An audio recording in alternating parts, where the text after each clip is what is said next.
energy, which is something that most people in Seattle don't know or don't believe at first glance. So you got to have a little conversation before you change their mind. I know how that is. So I have my carbon emission sign and then my clean energy sign. Nice. Anyway, so it's kind of fun.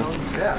Seattle's a good place because people are all skeptical but willing to talk. You know, when you find someone who's interested, they'll be like, okay, tell me, like, give me the spiel. So yeah, tell me about it. yeah, like, I don't believe you, and then you can, and then if you can sort of give them enough information, then there you go. So what's your name? Nick Turan. Okay.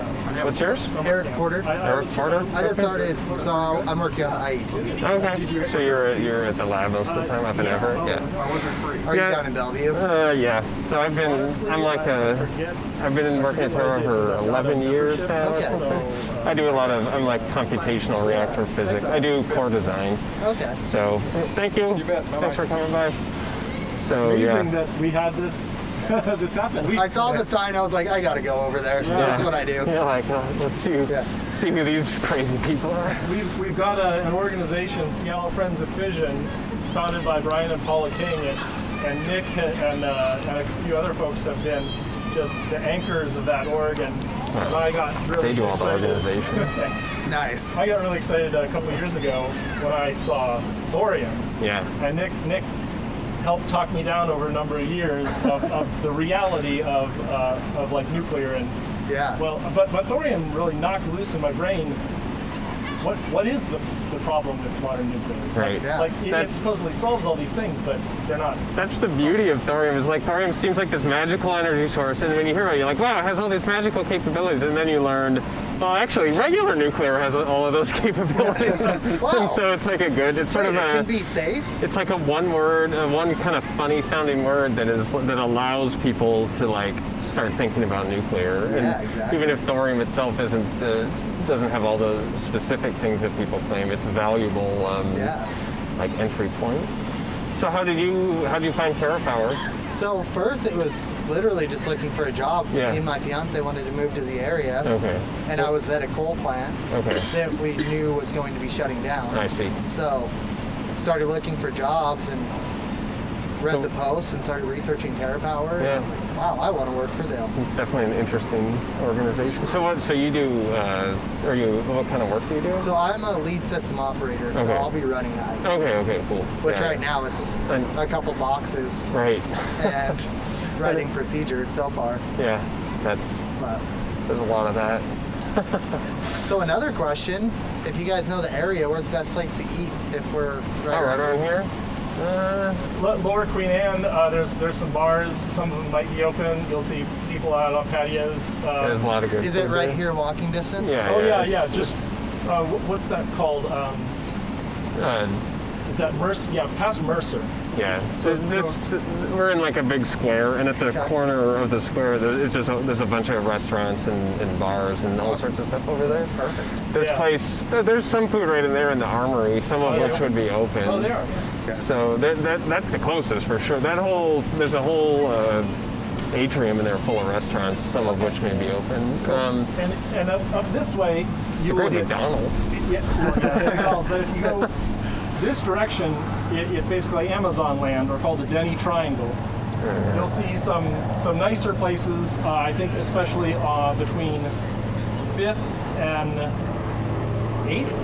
Okay. Closer to the Westlake Mall, there'll be some. I saw some more stuff out there, and then past that, which is not so much walking distance today, is Capitol Hill, and there's bars and restaurants everywhere. Do you have a type of food you're looking for? We were thinking maybe like a burger place and a beer.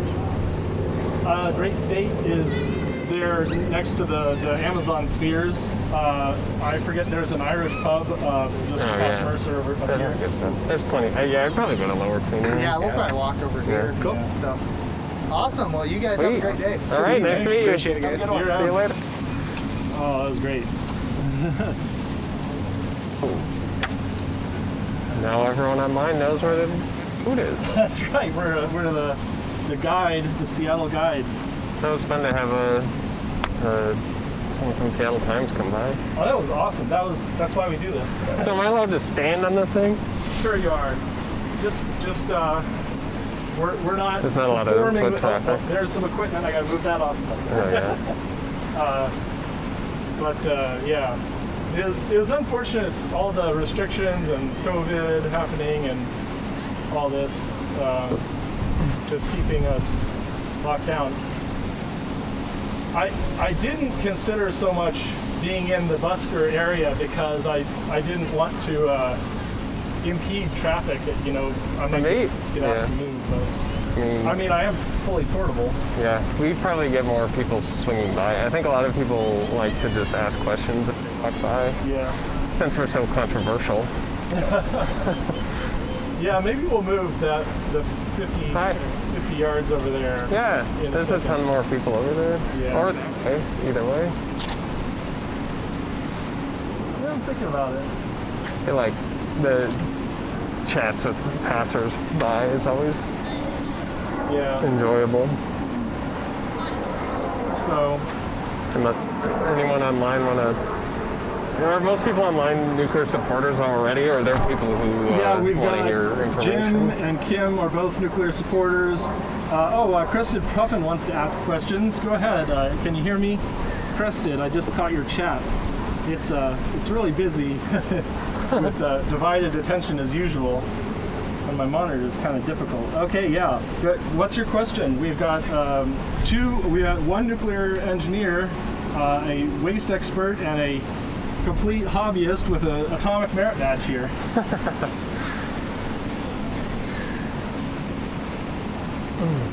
Ask away.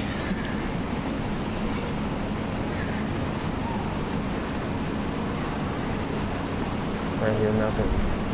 And I always hate when someone puts you on the spot when you're responding via chat.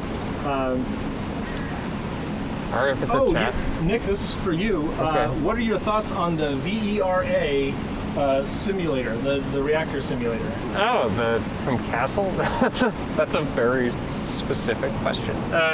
So Vera is a reactor simulator, very high fidelity from Oak Ridge National Lab that was made as part of the Castle program funded by Department of Energy.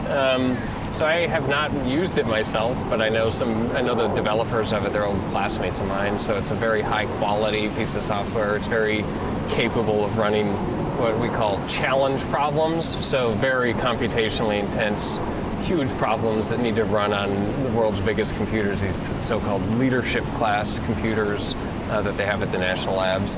So they're trying to do work with it that can help, the existing fleet make incremental but important economic upgrades. So they're trying to understand things like what's called CRUD, just various sort of specialized nuclear things that go on in the core. So it's a great program. Recently, the program that made it has merged with another DOE program called NEAMS, and they're going to focus, I think, slightly more on advanced reactors and shift slightly away from the existing fleet. So we'll see where that ends up. But I think it's good. It's a good code, great developers, important purpose. Fun question. Sorry, the Twitch stream can hear you. I think Jim can still hear us. Let's make sure he can see us. Okay. Yes. Well, I can't see you. I can hear you. Okay. You can hear but not see. Yeah. All right. Sorry about that, Jim. We'll have to fix this later on. I have to plug in my battery and it disrupted something. Well, I actually have to take off now unless Oh, no. someone needs me right now. Yeah. All right, we'll call you. Thanks so much for showing up, Jim. You can continue watching on yestv.org, yestv.org, and thank you so much for answering and being around with Seattle Times. That was amazing. Yeah, that's great. And I hope we get some A1 coverage. All right, and call my cell phone if someone has a question you want me to get into. All right. Awesome. But pretty much the answer to nuclear waste is solved. That's it. And there's a lot of different things we can do, blah blah blah. Yeah. But grouting in place up here never goes over well, so just grout it and send it to WIP. Nice. Perfect. Thanks, Jim. I'll get out. I'll see you around. Bye. Bye. Bye. Cool. All right. Hello.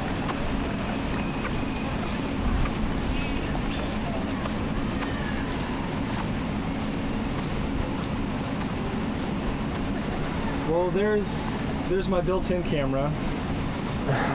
Let's try this one more time.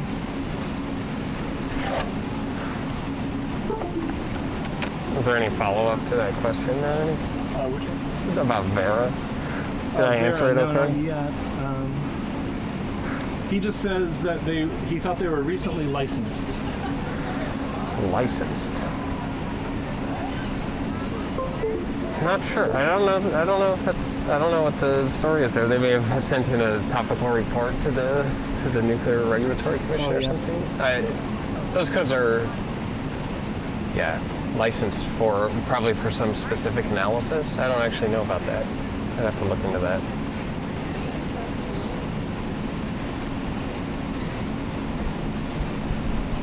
Okay, let's see what I've done wrong. Oh, well, that would do it. Did the camera die? Let's see.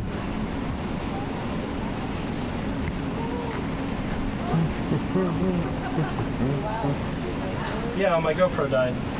Let me pull the cable and see how much battery it says. Oh, it says 1% and it's not plugged in. Well, we've got to fix that.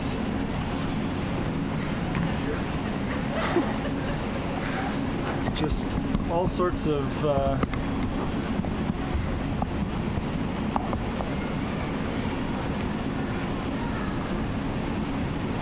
problems today. Oh, well that would do it. It was unplugged. Glass. Okay. One more check. It's charging. I'm gonna let that charge for a bit. Sorry, no one can see us. We're still here. So let's watch a video while we wait. We're gonna watch some Jerry Thomas. I'm getting a snack. On radiation.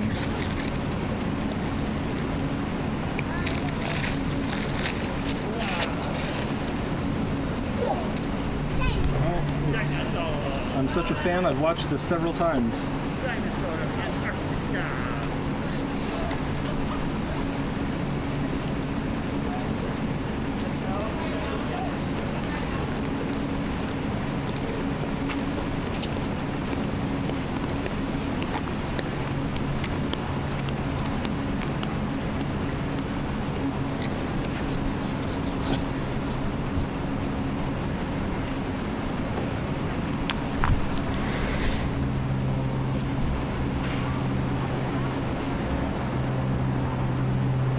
The non-ionizing stuff as well.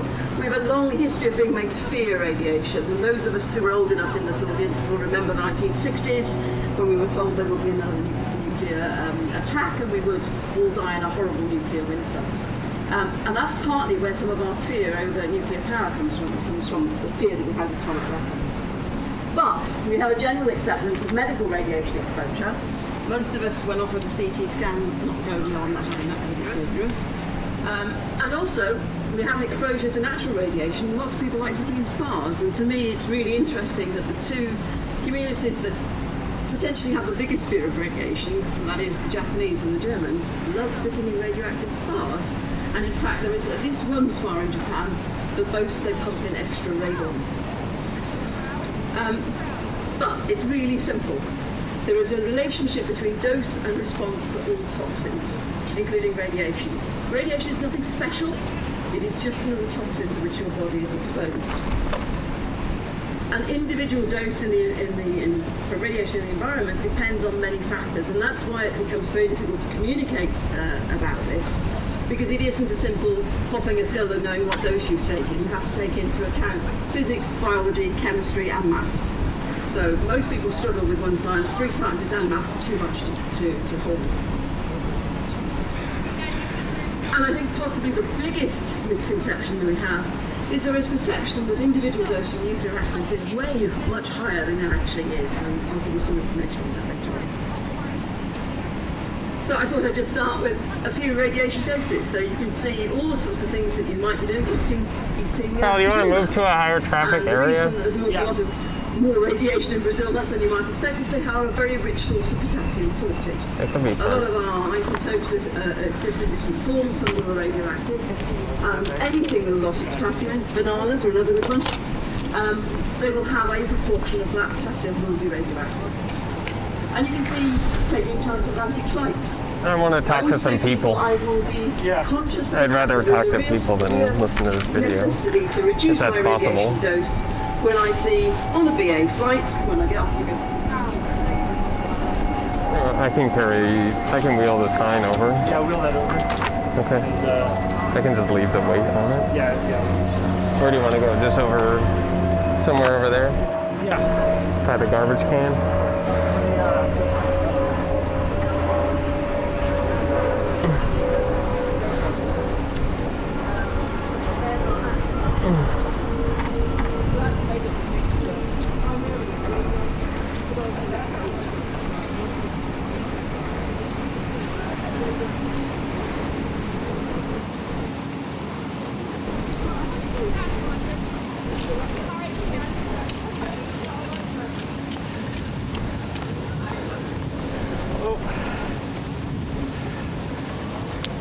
You just lost the sound, didn't you? Between any toxin and dose of health effects. And in the case of radiation, the hypothesis we have, which is another thing for the students in the audience, never have a hypothesis that you can't really test. Well, not bad. Because it's really difficult to get rid of the hypothesis once you've got it, and you will be stuck with it for life. Sorry, there's a little scuff. I'll get us back online soon. On health effects, this is cancer after radiation exposure. The line that we draw is a straight one through here, through the origin. Okay. Now, those are different colours, okay? And you'll see a lot of these slides I can really original. So we've got to go and take these big studies, that's why I'm low on this graph, because if you're looking at radiation at low doses, you need a very low population to see the effect of radiation. And if you just focus on the top one at the moment, the Japanese lifespan study, that is a study that was conducted in the aftermath of the atomic bombs in Nagasaki and Hiroshima. So this is where we get most of our information about higher doses of radiation. As you look further down, these are all the lower dose studies. So background radiation in Kerala in India, for example, where there is a population that lives with naturally high background radiation. Now, the interesting thing is, people tend to think that the Japanese study is of high-dose radiation only. It's actually not. All of those points are actually a very small number of people in that population. They're people at the highest doses who are closest to the epicenter of the explosion. If you look at the pink dots, and you won't be able to see it from where you are, but every single dot on that slide represents a member of that cohort. All right. So, If you look at the pink dots, where the dose is Tony, just I'm on. 5 milligray, actually 45% this assembly of that population is secured by one doses tie. that were less Okay. than 5 milligray. You better carry that one. This is completely loose on the top. okay. So yeah, carry that as one unit. I'm gonna unplug the battery. Completely loose, like it'll just fall off if I lift it. No, the table's kind of connected. But I see. Above and below the x-axis. let's go. All right. That's the wires. You can see that many of them actually overlap the Very axis. safe. But You want me to lift the wires? good. You're gonna step I on feel them? it. All right. I got my toes. I see. Some are positive, some are negative. And that could just be variation within the population. There may be no effect there at all. Now why that is important, I totally couldn't this level here, figure out how to loop my audio back from the PC, which is Yeah. like, below that point, I thought it was going to work, really difficult to see because it usually does through HDMI, but it didn't work. See now why in the next slide. Okay, This this is first, 100 Americans. There are male and female people there, but the ladies are wearing trousers, okay? Because I couldn't be bothered to put female on there.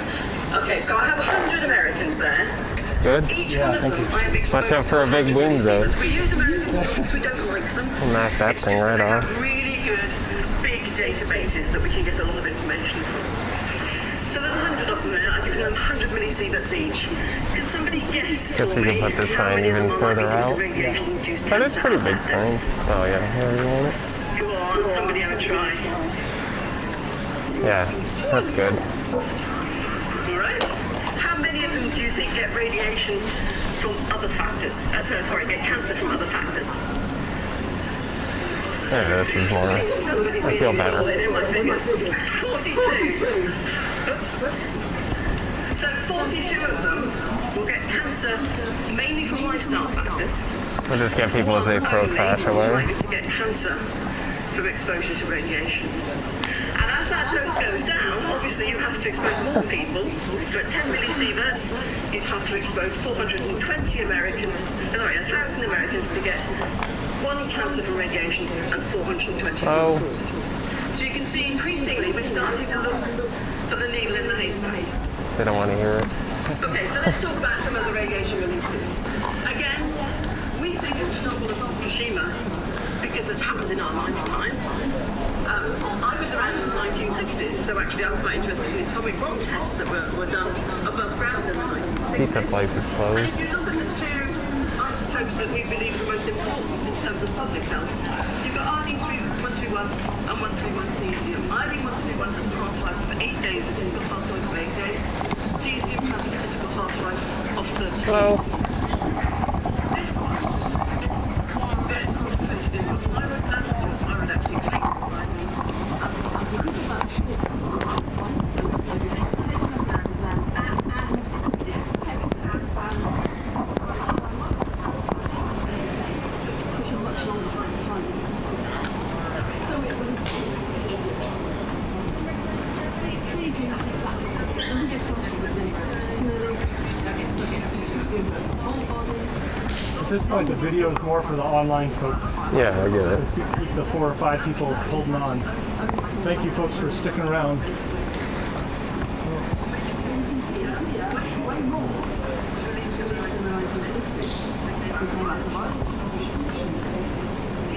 are the two who probably have the biggest influence on people's understanding of the risk of radiation. So my interest is thyroid cancer. I worked on thyroid cancer long before Chernobyl happened. It's kind of funny because it echoes. All right, thanks.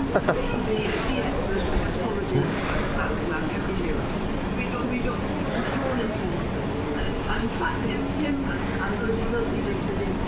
sadly many people who are no longer with us now. They had a first report of increasing thyroid cancer in 1990, and in 1992, 2 papers were published back to back in Nature saying, yes, this is genuine, it doesn't seem to be there. But every cancer has a spontaneous incidence. And a lot of people were going, are you sure it's thyroid cancer? Actually, sure, his kids, are you sure it's thyroid cancer? So the normal incidence, the population... It almost might be worth turning off the amplified video here, because I don't know if it...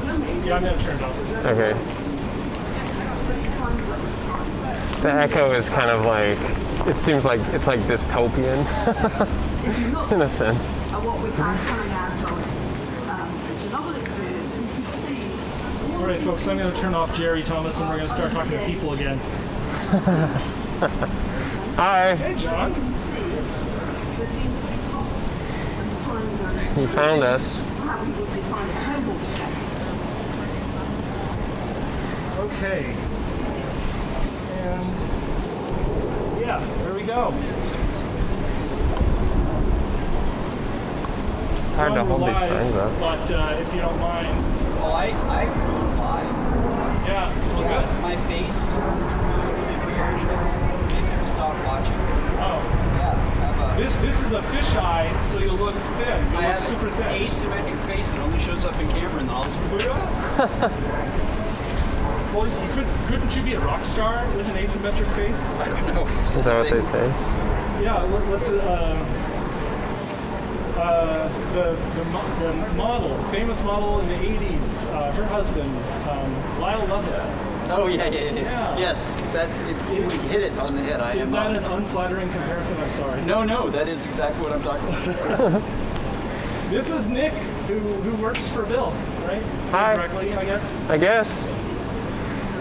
Well, I really don't understand the structure of, is TerraPower under it? Did you guys already talk about It's spun out. It's no longer, but it used to be. Oh, it used to be, okay. Yeah. The question I would have for anybody who was involved is, the announcement about helping manage wind and solar. Oh, yeah. I'd love to hear more details about what the announcement means. Like, I haven't read enough. Yeah, I mean, basically, so we spend all this time building up a project to work in the Chinese market, which is power mega cities with big reactors. Like, they're building mega cities, they need big power plants. Well, that got forbidden by the government, by the Trump administration. This is the first time I've heard it was connected to the megacity projects a lot. Well, I mean, it's not directly connected. It's just they are building big cities, and so they're looking for big amounts of power. Just that's all I mean by that. But so anyway, so then we said, okay, we're not going to China. We have to look in other markets. And when you look at the United States market, well, there's no market for large nuclear power plants, right? So you look around at what's going on. There's a lot of wind and solar coming up. There's utilities looking for ways to have reliability and low carbon. And they love wind and solar because the people love wind and solar. And so they're all looking for power sources that are low carbon but can turn on and up and down whenever it's needed to sort of deal with the fact that the wind and solar are intermittent. And so this is just it's a nuclear power plant with a big battery that's made of, it's a thermal battery. Right. And so, salt? Yeah, molten salt, like solar salt. So it's not a molten salt reactor, but there's a molten salt where you just put a bunch of heat in, and then the nuclear plant just sits there and runs at full power all the time.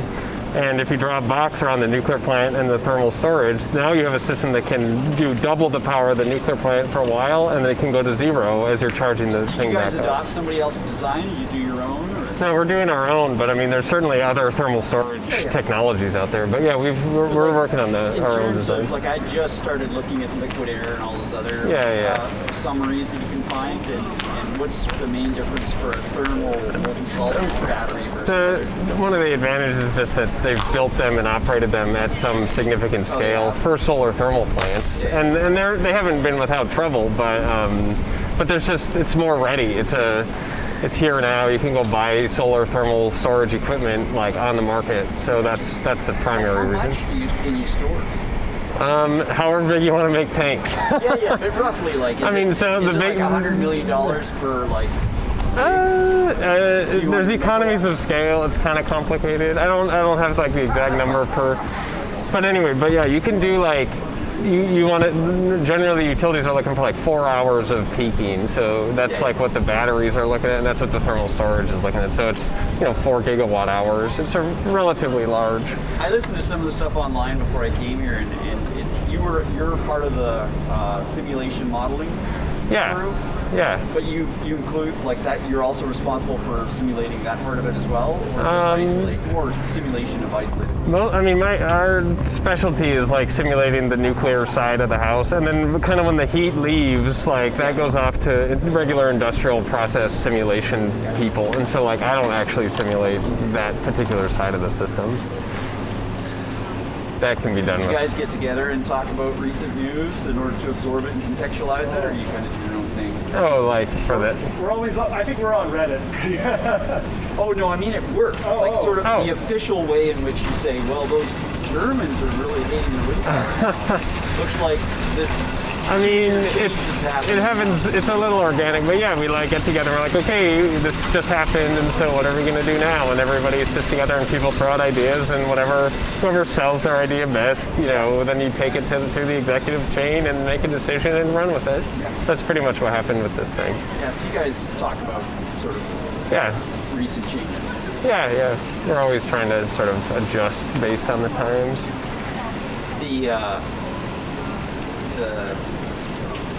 The one question I think I had for you guys, based on just learning a little bit more, was the one presentation that talks about how shipyards, the one set of people who were talking about doing thorium in Indonesia. Oh yeah, using the floating Thorcon. ship. Yeah. I love that. what's sort of your reaction to that? They had an insertion saying, you know what, these shipyards are really good at building. Oh yeah. So that guy, the guy who or one of the main guys who started that, his name is Jack Devani, and he's a shipbuilder. Like he's built ships for his whole life. That was his career, and he knows that like these Korean shipyards can just pound out like huge container ships for like $200 million compared to American shipyards pumping out naval reactors for billions of dollars, or naval ships. Yeah. But anyway, so I think the concept of using shipyard technology to build nuclear plants is really is excellent. And we already know it works to a degree because the Navy does build nuclear plants for submarines, and they've achieved significant series production economics. So the concept is really strong. And in fact, it's an old idea because back in 1975, there was a massive facility built, or half built, in Jacksonville, Florida to build gigawatt scale nuclear plants on floating platforms. It was called Offshore Power Systems. They had 1,000 people working for them, and they got a license to construct 8 gigawatt scale pressurized water reactors on ships. So anyway, but that got canned because the oil crisis took away all the customers, which were oil refineries, actually. Yeah. Anyway, but so as for Thorcon, I would say like their idea is super sound, and I love it. The thing that I think they could do better is they want to put a molten salt reactor on a ship first thing, and that's taking a new construction technique and a totally new, very low technology readiness reactor technology and putting them in the same basket. Why not just do regular reactors on ships first, prove out the ship construction technology, and then as appropriate, switch to some other type of reactor. To do you do not want to do your first commercial scale molten salt reactor on a ship. Like that makes no sense. That's going to be a land-based system. You're going to have to stick build it, figure out all the problems, figure out the remote maintenance. Like there's a lot of work to be done there. Well, how long have you been involved for? I've been at my company for 11 and a half years. So what would you describe the pace of new stuff that you even see? Are you surprised at how many different offshoots there are now? I mean, yeah, it's sort of, yeah. I mean, I think we kind of, I don't know if it was a good, so reactor ideas are a dime a dozen, and anyone who, there's no big nuclear problem that's going to be solved by a reactor idea, in my opinion, after all this time. I used to think, you just need to do the right reactor and it'll be fine, but the more you study and learn and understand the industry, the more you realize that's really not the case. All reactors are going to have a similar set of problems with supply chain, construction technology, scheduling, all sorts of stuff. And the recent MIT reports say the same thing. They're like, yeah, some reactors have characteristics that are better than others, but they all have these baseline problems, which are the primary problems. So that's what you need to focus on. And shipyard construction is one of the things that attacks those fundamental problems, regardless of reactor design, which is why I think it's such a cool idea. Yeah. But yeah, throwing shipyard construction plus a molten salt reactor it's a bit much. That just makes it less likely to succeed because you have more things that have to go right. Yeah, when you guys talk about things, with solar, with Percovite's, the new solar technology that is, do you feel like, you guys keep an updated map of all kinds of different crossover point costs in order to figure out really where things are likely to go? I mean, we do as best we can. I don't think it's not super formalized. They aren't necessarily. I mean, everybody's kind of interested in the ecosystem. So whenever something pops up, someone will see it and then add it to you. and escalate it as appropriate. But it's not we're still. Well, I often wonder what, with Bill Gates helping in other areas in the world, they have, what point will a nuclear plant helping desalinate water and also really replace some really aging bad equipment in some coastal city in Africa or wherever. There'll be this weird sweet spot that all of a sudden they'll get enough financial support from. Yeah, I mean, it's just, right now they burn bunker oil to desalinate in Saudi Arabia. It's the dirtiest, but it's cheap. It's just economics. Yeah. So as soon as you can mass produce nuclear reactors cheaply, then it'll be used for everything. Yeah. That's all. So it's sort of, it's partially on the nuclear developers to like actually deliver cost reductions rather than say, oh, give us some more money and maybe we can reduce costs. Like, let's choose things that like are very likely to reduce costs and work on those. And the things, there's a reasonable established set of things that will do that, and it's like serialized. I just don't I don't see a lot of combo conversations saying, yes, we hit this point with nuclear, then desalination. It's like, it's a game of chess. You can't like write down how to beat someone in chess because you're like always, planning the next move. So, we wanted to go to China and off we went, but like no one anticipated that the government would tell us, sorry, you can't do nuclear in China anymore. I guess you could have predicted that, but it was sort of a surprise. So we don't necessarily plan out elaborate detail, like exactly how the desalination plants. I mean, there's scenarios that can help guide you, but you're never going to get exactly that scenario. It's really just like whatever happens to get cheapest is going to be used. Like that's the.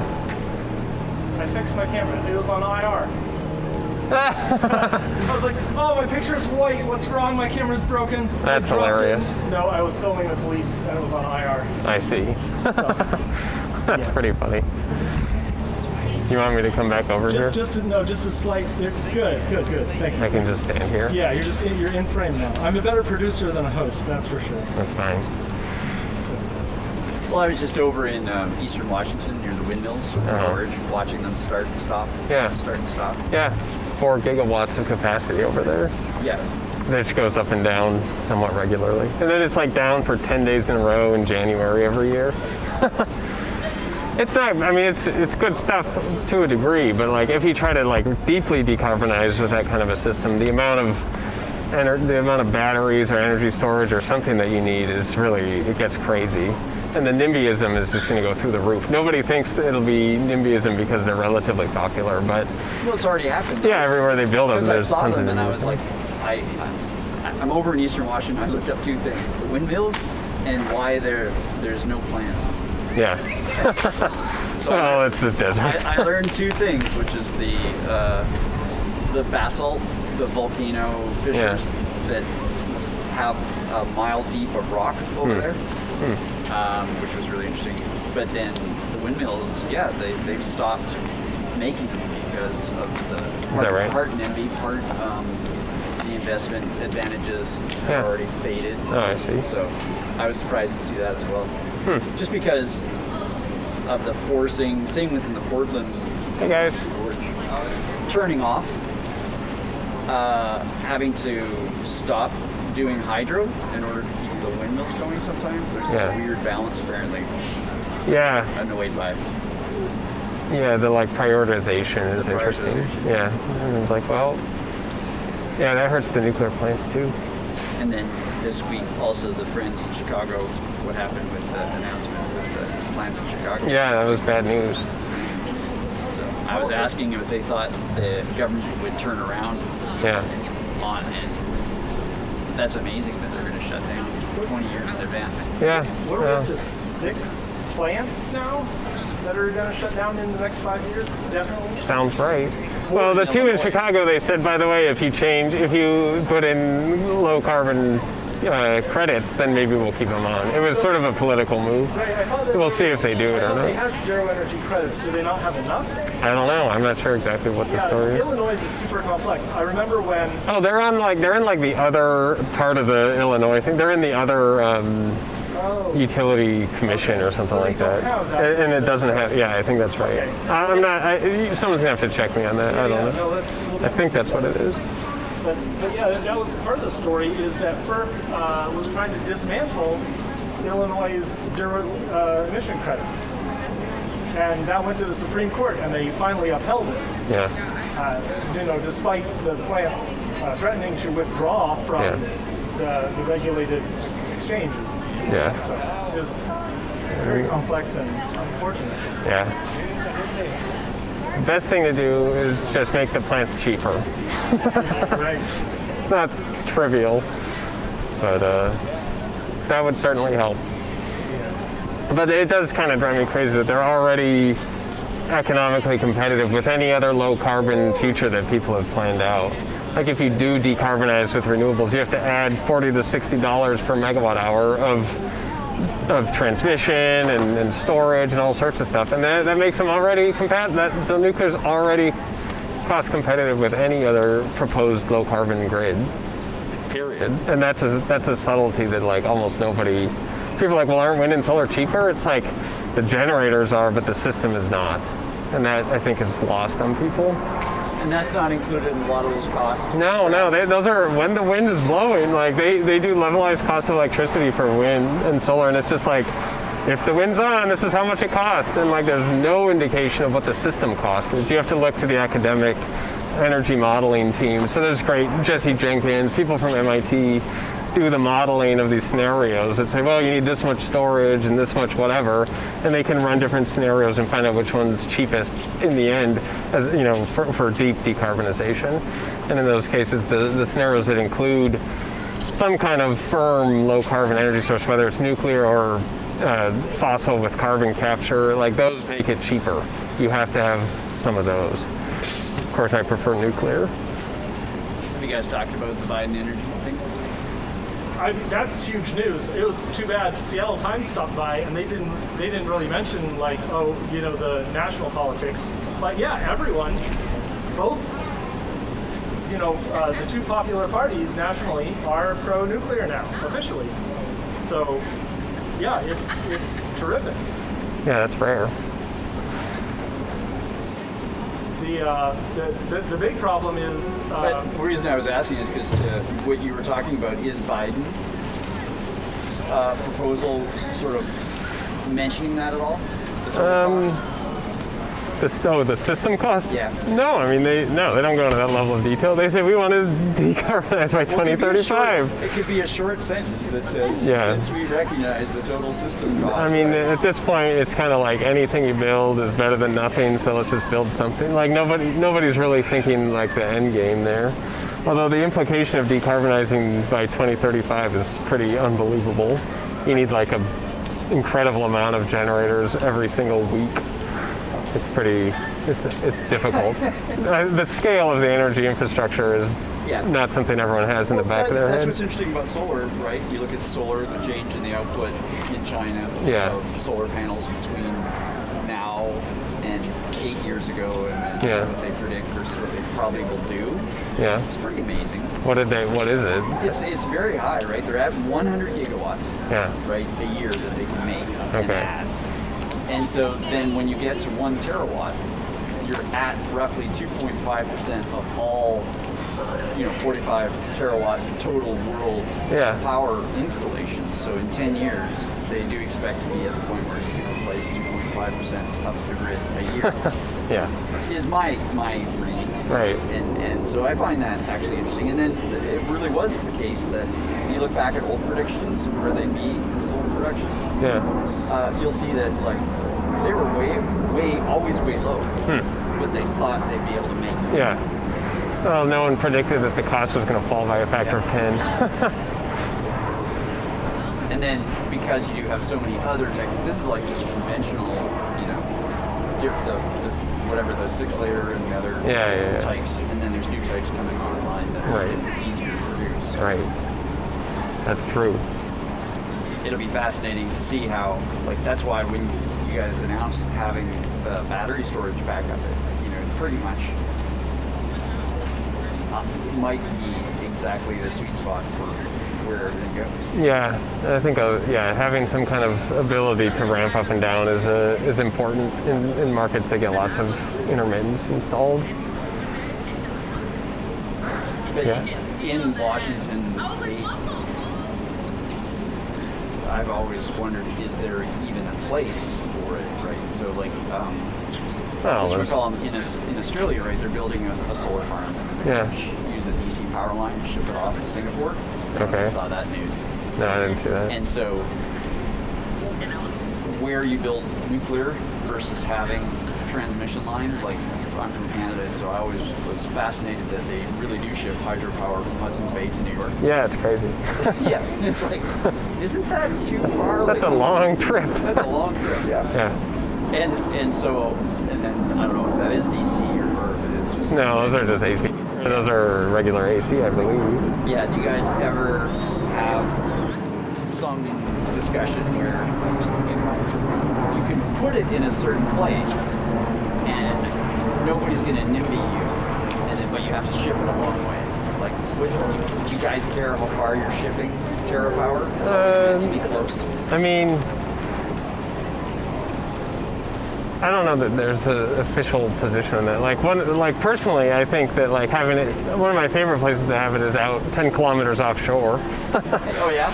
Because then there's nobody in your evacuation zone, which is super nice, and then you get exactly what you're talking about. TerraPower they've been advertising things like small emergency planning zones so that people could live even closer to the plant. Personally, I don't think that's going to go very well until you like change the public's trust. Like the public isn't going to want to live right next to one, even if it is much safer, until you've run long enough to like really convince them. So in terms of like leaning in on that, like, yeah, it'd be nice if you could put it sort of away from a population center, in my opinion, just because you can, I mean, there's losses when you transmit over distance like that. The hydropower is generated, roughly for free once the plant's built up in Canada. And so if you have 20% losses on the transmission, like whatever, you're not running through fuel or anything. I guess you're running through water, but New York will pay, so it's still worth it. Whereas if you lose 20% from your nuclear plant, you're already economically struggling. And so if you lose even more, you're gonna not be viable. So there's a trade-off. Gotcha. That's good to know. That's what factors into your thinking. Yeah. My favorite is, Greta says, listen to the scientists. We talk in really excruciating detail about, balance of power and batteries and the scale of all that. But the proof in the pudding is that the IPCC has 4 strategies, right? These are the 4 strategies to stay under 1.5 degrees. That dirty yellow, the bright yellow, actually I should say, is dirty carbon sequestration. One of those plans avoids carbon sequestration. Yeah, that's right. None of them avoid nuclear. And even the one where we have degrowth doesn't avoid nuclear. And there it is. Just we just have to listen to the scientists, and that's my speech is IPCC. All tools. Nuclear power is clean energy. Not in this city. How much does this use? Only city that uses the sea. Throw it off Darkdale with brick. Not us. Well, because Seattle is dying fan, I guess. Is that what he said? He said, he said Molotov cocktails and bricks. Those are powers. How many have been thrown? Like 10? That's funny. Oh boy.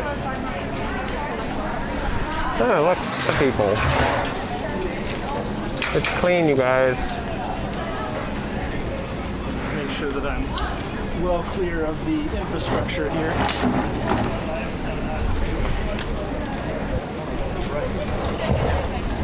It would have been better if I had my tent, but we're not allowed to have a tent because of COVID. Because it's like too close. People get too close in or something. Yeah, kind of. Yeah, well, they said if it looks like a permanent event, you should not be here. Got it. So, I think we look scuffed enough to not be a permanent event now. Yeah. We're guarding. Yeah, go ahead. Certainly with your boxes, homemade live streaming stuff.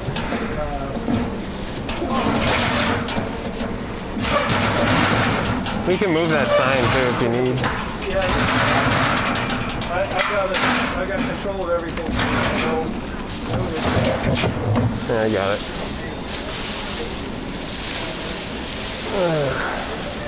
Oh boy, it is turning out to be a lovely day though. Yeah, I'm glad I brought sunscreen. Definitely needed it.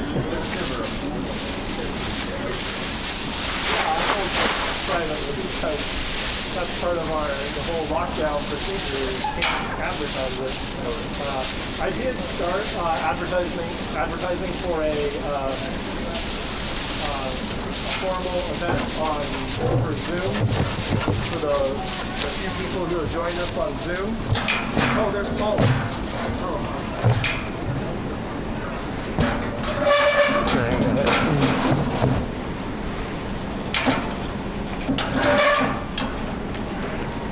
Thank you. Paula is joining. Paula King, one of our founders, is joining us soon. Oh, good. I'll see if I can chat with her on the phone.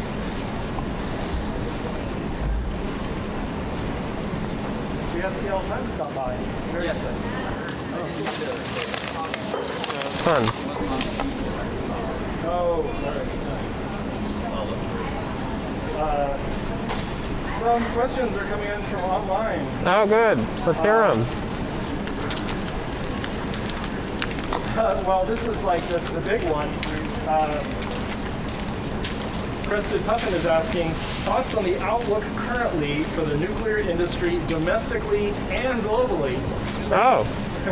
Well, so, want me to take that one? Yeah, that's... Thoughts on the nuclear industry prospects domestically and globally. So lots of uncertainties in there, but basically nuclear is the only thing we know of that I'm aware of that's 24/7 low carbon energy. And so if we are serious about decarbonizing, it's one of the best tools just in terms of pure capability. And so really, so it's basically a hedge. Either wind and solar are going to be able to scale up to full scale with storage enough to do intermittency without nuclear, or you're going to need a huge amount of nuclear. And that's kind of what the low carbon scenarios look like. I guess the third one is you're going to have carbon capture and storage on unbelievable amounts of carbon coming out of fossil plants, which I consider highly unlikely. So those are the scenarios that can play out. And so, I mean, I think domestically, because of very cheap fracked gas and because of how unpopular nuclear is and how incapable we are of building nuclear at the moment, I don't think we have great prospects in the United States anytime soon in seeing a large scale up of nuclear. But in Russia, in Africa, in China, there are plants being turning on. I mean, we heard this Leningrad plant just turned on recently. That's a Russian VVER design, and I think they've serialized that design. They can pound them out. UAE just went online with their first APR 1400. So I think the prospects internationally are much better than domestically, and so yeah, that's the basic story. Will Germany do anything different? No, Germany is not going to change. I don't think they're going to change their mind. I don't think so. They're very adamantly anti-nuclear, and they have been for a very long time.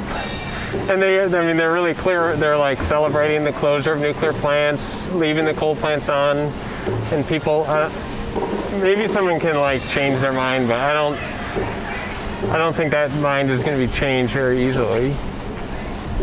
They certainly aren't going to be building nuclear plants anytime soon.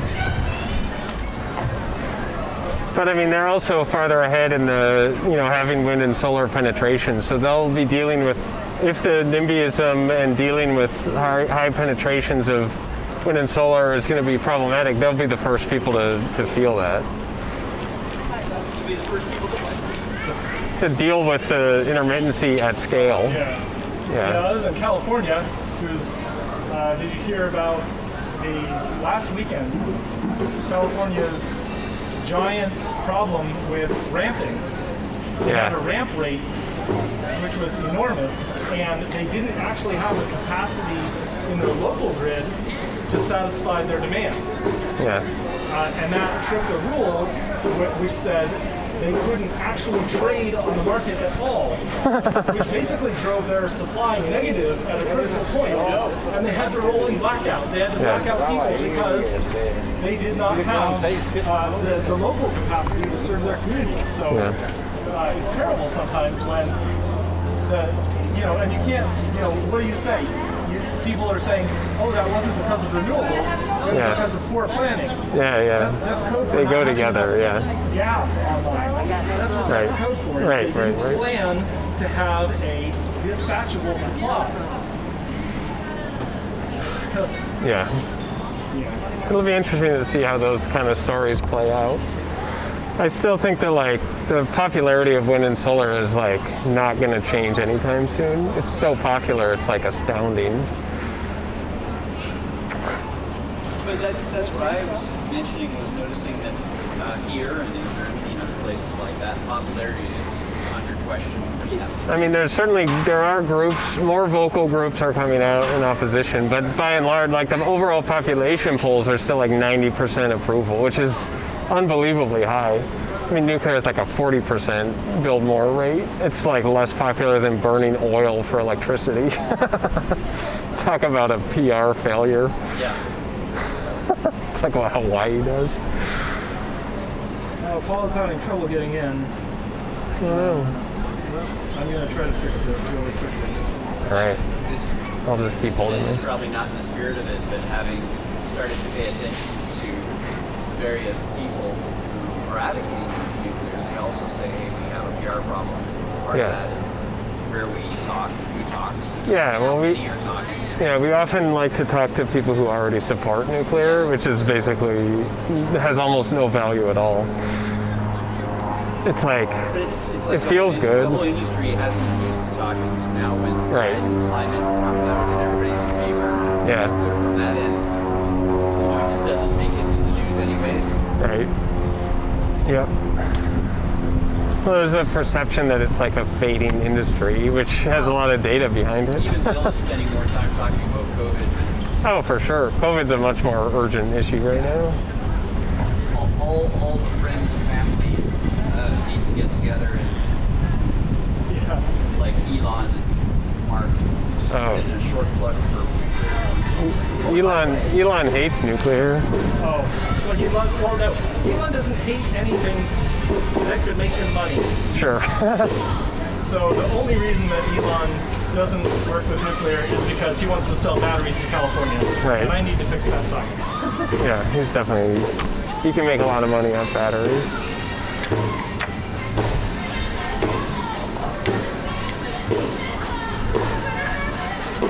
Now we have a soundtrack. Yeah. That makes it way more fun. Did you guys also pay attention to whether or not, like, say, the battery installations in Australia are convincing other countries to do the same? Like, is Germany, what are they going to do for batteries?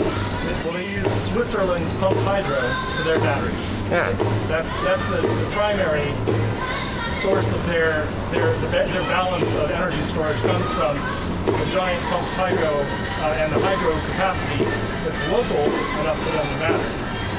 But that's being consumed and dwarfed, and eventually, it's going to run down to the only a matter of hours where it's going to be past the maximum output of that system, which is really concerning. So We'll figure something out. yeah, Like, how much does Switzerland export power? in terms of pumped hydro, Yeah, relative to what they need is 80% export. there's articles on either Forbes or I forget which one now, but I saw one where basically it calls Switzerland the battery of Europe was the headline. That's interesting.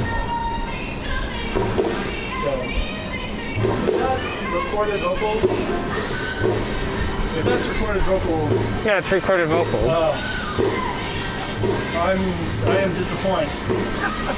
Look, you're a drummer. What is this? I know, but So you can't rebroadcast recorded vocals. Just having the outside play. yeah, I'm gonna have to Turn down the gain. down this microphone Yeah, sure. so we can't get. If the energy ecosystem was a band, would nuclear power be the drummer? If energy what? If the energy ecosystem was a band, would nuclear be the drummer?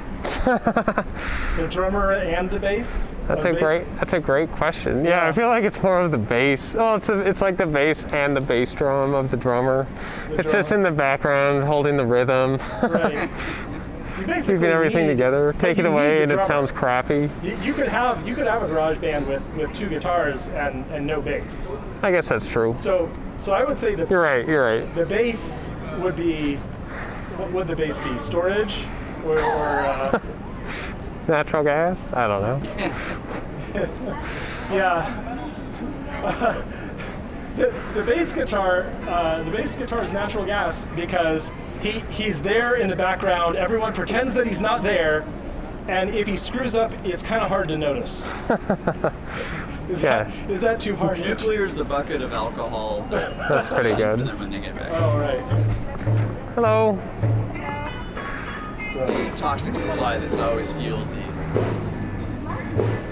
Yeah. okay. We need to get some people engaged here. Yeah. Oh, cool. No one's coming over. I guess they didn't come here for nuclear outreach. Right. We're here to be present. Right. And to talk online, talk to our fans online. Right. This is a perfect chance to see whether kids or adults have a different attitude. Oh yeah. Take a poll. You got some teens showing up over here. For all you know. Yeah. I think the reality is most people just don't care.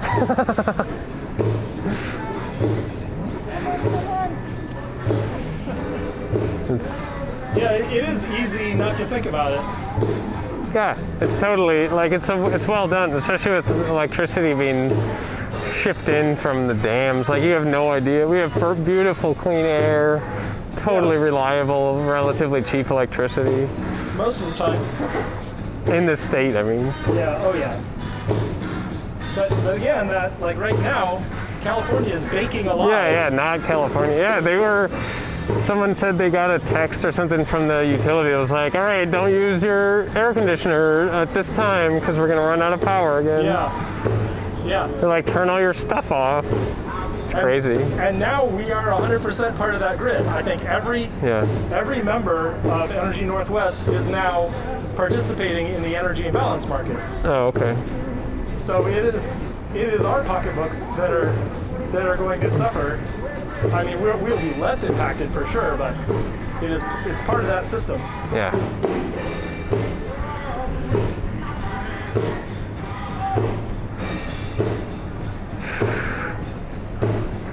There's definitely people out, Yeah. but no one. In terms of cost reduction for you guys, it wouldn't. The shipyard building wouldn't make any difference. No, shipyard building could cut costs of any kind of plant, in my opinion. Right. But it has to be, I mean, because it's a controlled construction environment that can be repeated again, and it's it's an assembly line for huge power plants. And Russia has one of those. Well, they built I mean, Korea would be the best. Korea has the best shipyards and the best reactors. So, like, why don't they just start pounding out floating reactors? I have no idea. Like, we don't know anything about shipbuilding, so, like, let's get the shipbuilders together with the reactor builders and, like, start building out.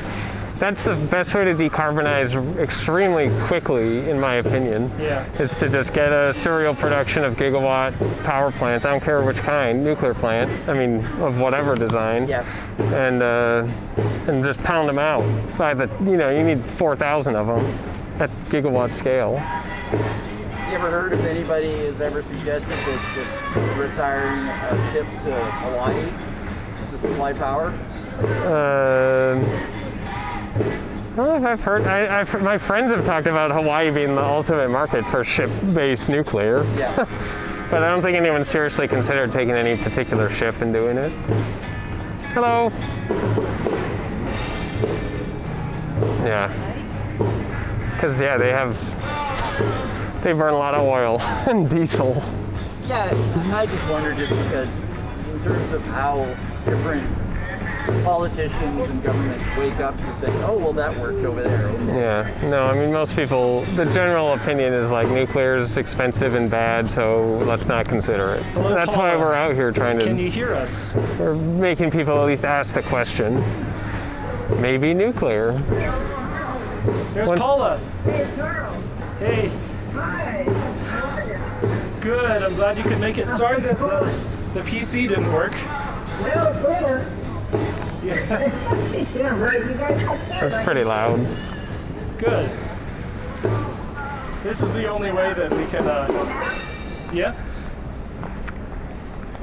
Go ahead. Ask Nick. Tell him want to talk about, did you see the article recently about the NuScale small modular reactors that the NRC looks like they're about ready to approve, and they're going to build a whole bunch of them in Idaho soon, next couple of years. Yeah. See that? Yeah, so that was about UAMPS. What's your thoughts about the NRC approving NuScale's? Yeah, that's great. I'm really glad the NRC is basically on board with the safety approach of the NuScale plants.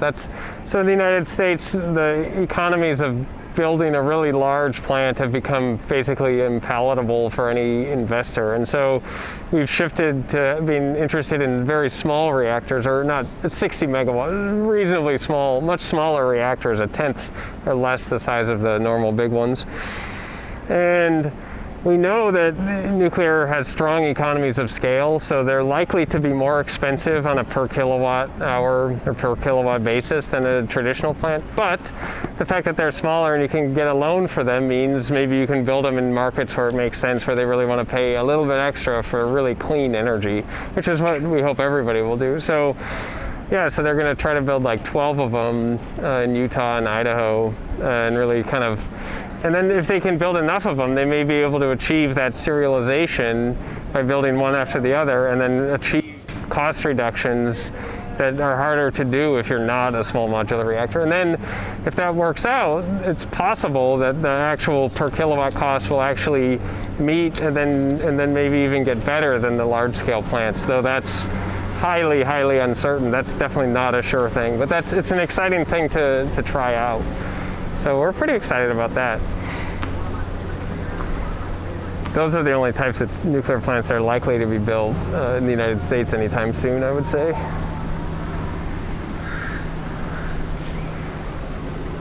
All right, good. Yeah. I'm sorry if your voice is echoing from the Zoom call, but that's sort of the setup that we have. Unfortunately, I did not 100% figure out the tech, though we do have the show going on. We have the call, we can see and read chat. And so from the Zoom chat, Kim A, quite a while ago, said, about an hour ago, I'm sorry, Kim, said, didn't Finland just take their permanent waste repository into operation? Is that... Oh, did they? And so they've been doing test drills at that facility for a couple of years now, and I know it's the farthest along commercial waste repository, so... But I did not hear any new news about whether or not it actually went into full operation. I'll have to look into that, because I believe it. I just didn't see that particular news. And is that called the Oncalo? Yeah, the Oncalo Waste Repository. Yeah, Oncalo Waste Repository. Yeah. So, yeah, maybe we will get some. Oh, there's Scott and Melissa coming in to the chat. Oh, nice. Hello, Scott and Melissa. As soon as I see you join with a voice, we hope to take your questions. Feel free to type in chat. Yeah, you just have to press join with computer audio, and you should hear us. There we go.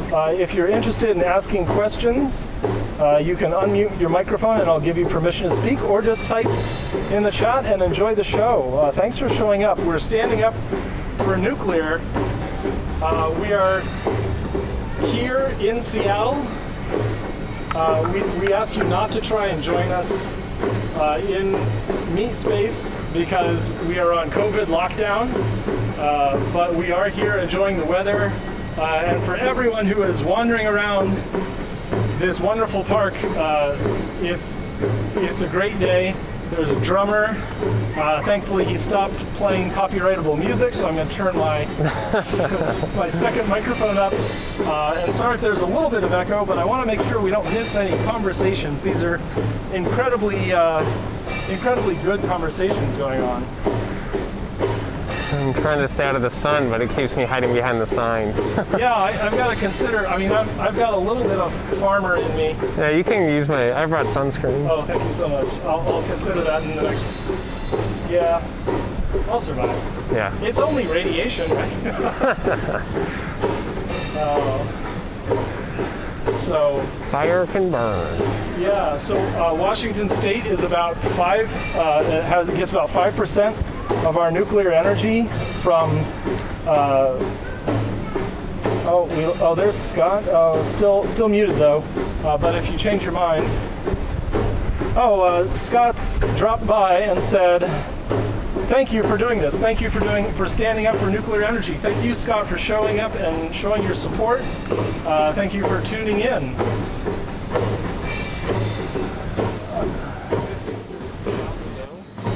Hello.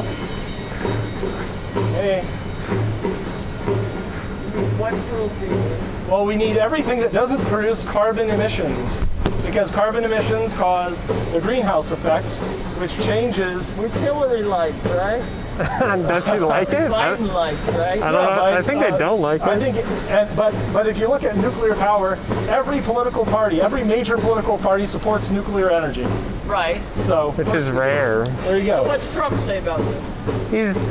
He I doesn't. mean, what's Trump's view on this? Because that would make a big difference for how I feel. Well, I he's I'm a Christian. I want it to be the right thing. yeah. The truth. I mean, want the truth. That's what I want. he seems a little. He's supportive. He wants us to be building the plants rather than the Chinese and the Russians. Right now, the Chinese and Russians are really good at building nuclear plants, and they're building them, and they're going to sell them in Africa and in Europe Exactly. And we need to do it ourselves. and he thinks if we are building them instead, then that'll be a better international influence. Yeah. That's one of the things he thinks. So you guys are just out here getting people to support.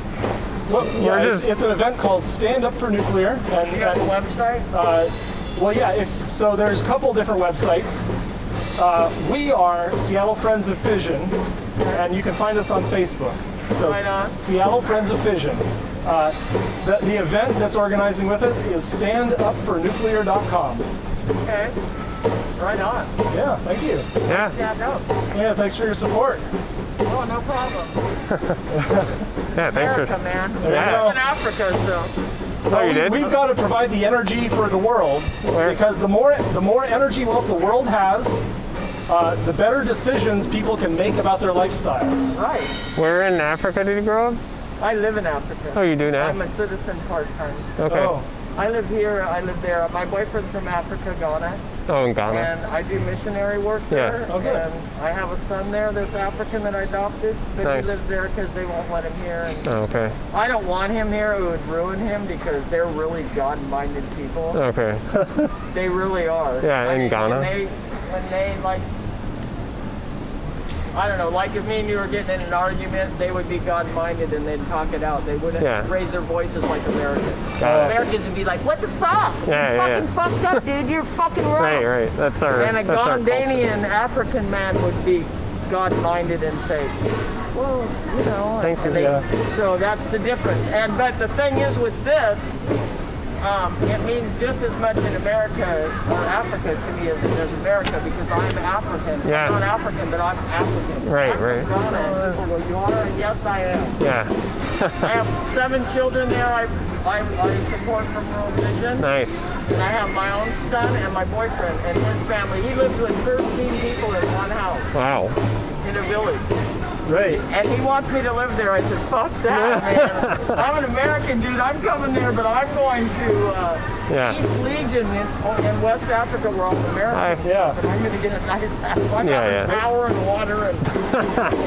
And it's all about increasing the energy available to the society so that they can produce all of the things that we consider like normal parts of life smaller smaller family What about houses. the life thing? Because you know in Africa, I'm getting 3 days now. I'm going to tell my boyfriend online on the stick because no fucking power. Yeah. Right. No damn internet. Yeah. And I'm like, "You do not like me no more? Are you mad at me, honey?" And he goes, No, there's no this power." goddamn man. Yeah.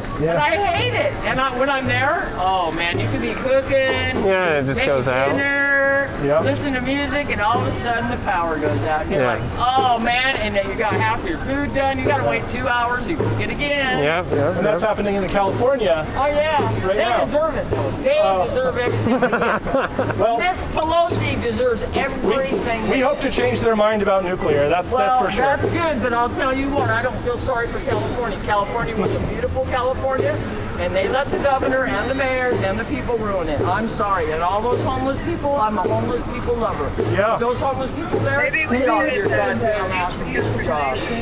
Right? I mean, I don't feel sorry for complicated. The only Californians I feel sorry for are like you and me and him that have a job that lost it because of coronavirus, and they're out there. Yeah, thanks, Paula. And the kids. We'll politely disengage.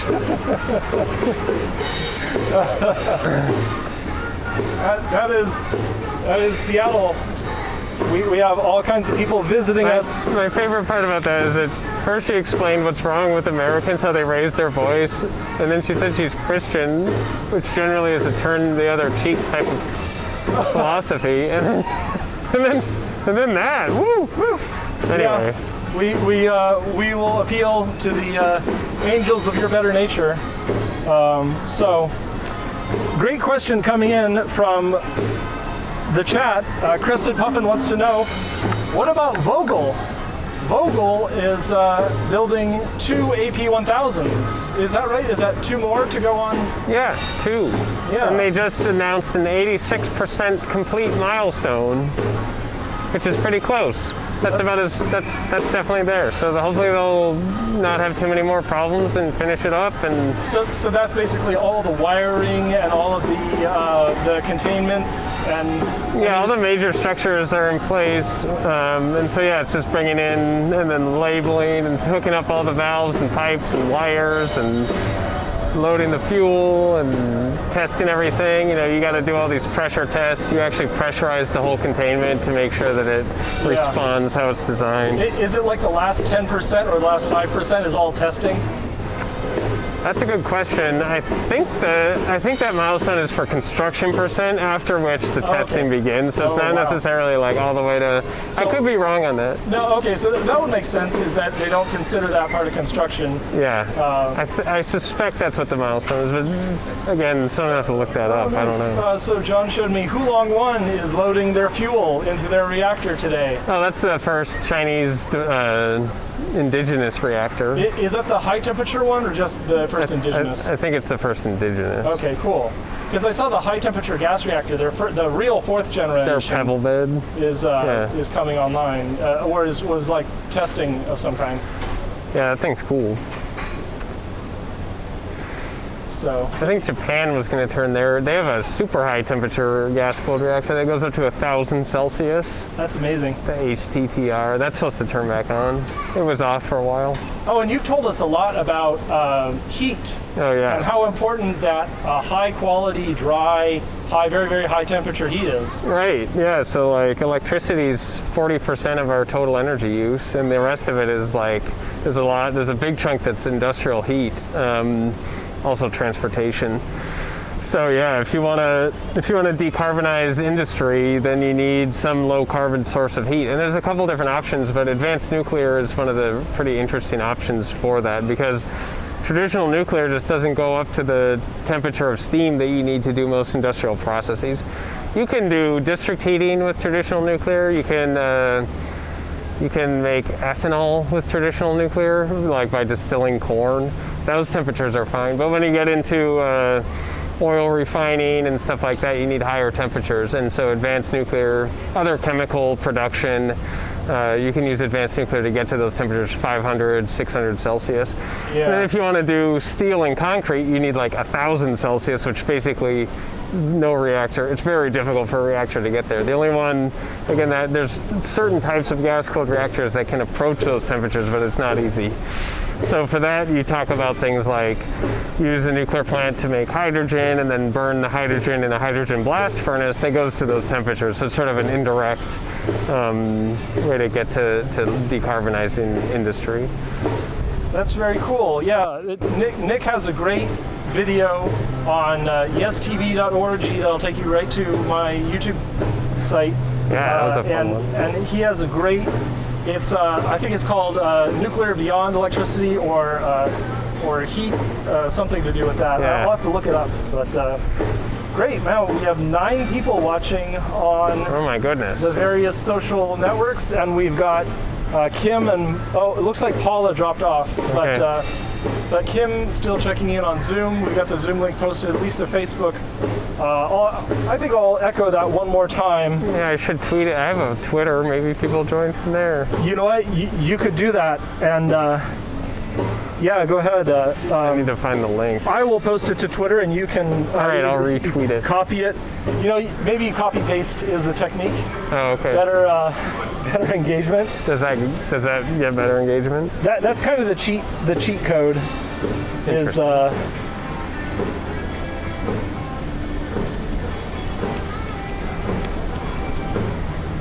That guy's a pretty good drummer. I think my feet are getting sunburned.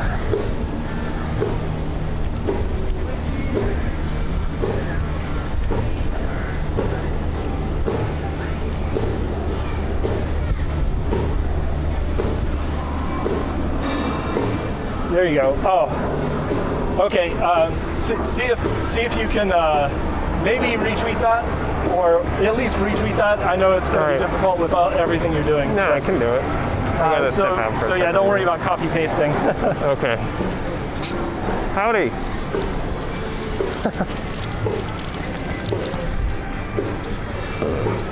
We get some great looks, don't we? Yeah, definitely some funny looks. I gotta fix my Skeptical. I gotta fix my table here. I do love a good skeptic. I knocked it loose, and now I gotta.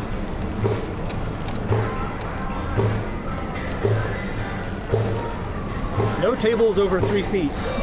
That's the rule. Yeah, Sounds right. we will make do.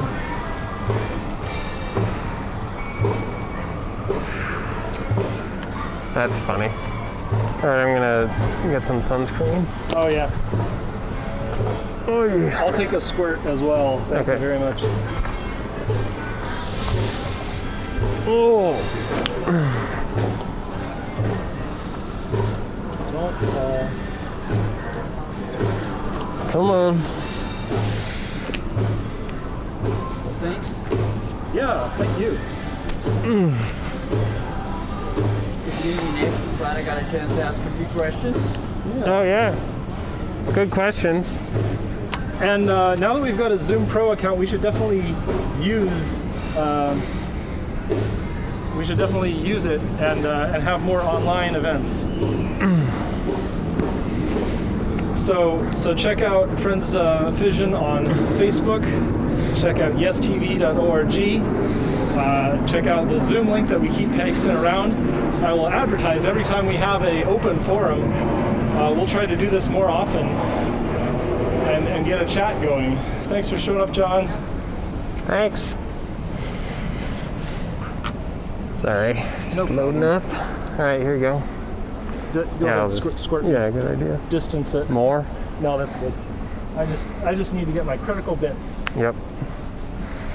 No, it's just right here in the backpack if you want more, in the side pocket. Okay. I'm gonna have to have a snack too. That feels better. I probably need some more on my face.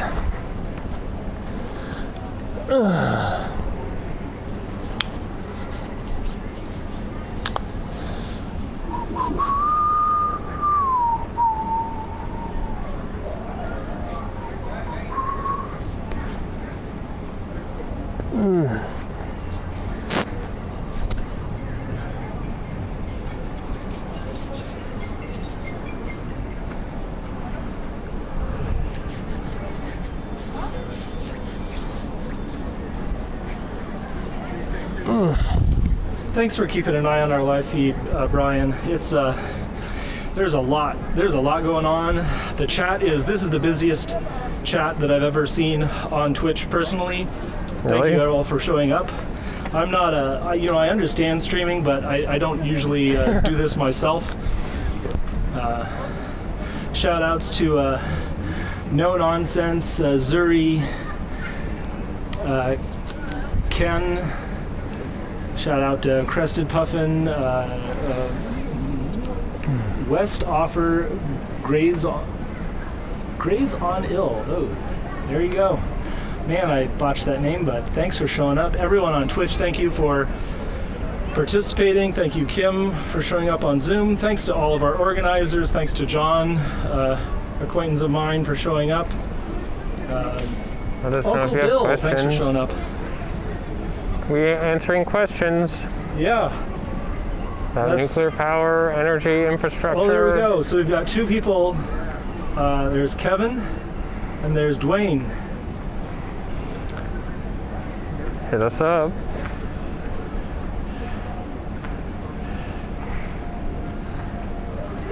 Just trying to retweet There we this. go, Kevin, Dwayne. You are Hello. theoretically online, and Nick should be able to hear you.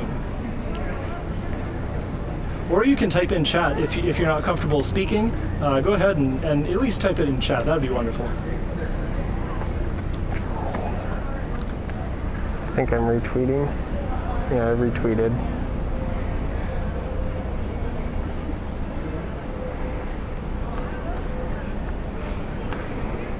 We're gonna get Zoom bombed. Well, I'm not broadcasting the pictures on Zoom, so the worst they could possibly do Just like yell. is not really that terrible. Yeah. Whatever. There's no negative press, right? You're right. There's no negative press. No negative attention. I understand how Zoom works, so Right. Oh, that's good. there we are.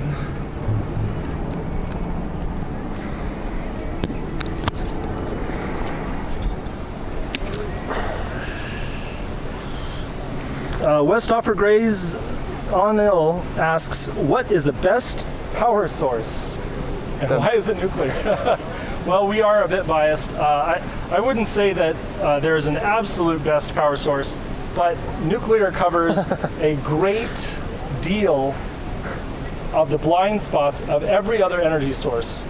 It has almost the least carbon emissions. It's basically tied with of life cycle emissions. It's tied with wind. It has the least materials needed for its construction. It does use fuel, but the fuel is a factor of 1 million times smaller than any fossil fuel for the same energy output. And of mortality, it has the lowest occurrence of mortality per kilowatt hour.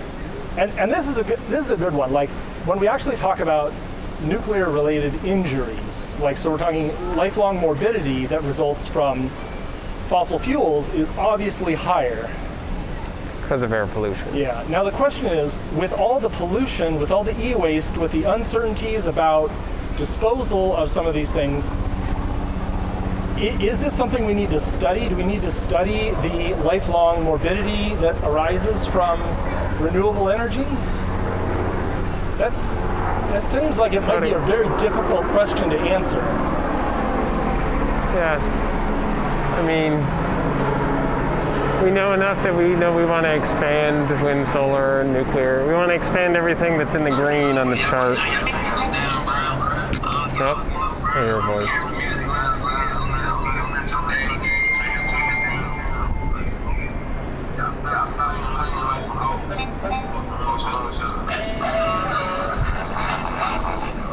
Oh, nice. Well, that was an attempted Zoom bomb. Is that a Zoom bomb? Yeah, I guess that's what that was. That's hilarious. Yeah. I mean, try harder. I've heard about these. This is fun to experience. Jerry or Gary, we're gonna let him in. Give it a shot. And I hope some of the nuclear trolls of the internet come in. That'd be kind of funny. Yeah. Always wanted to talk to them.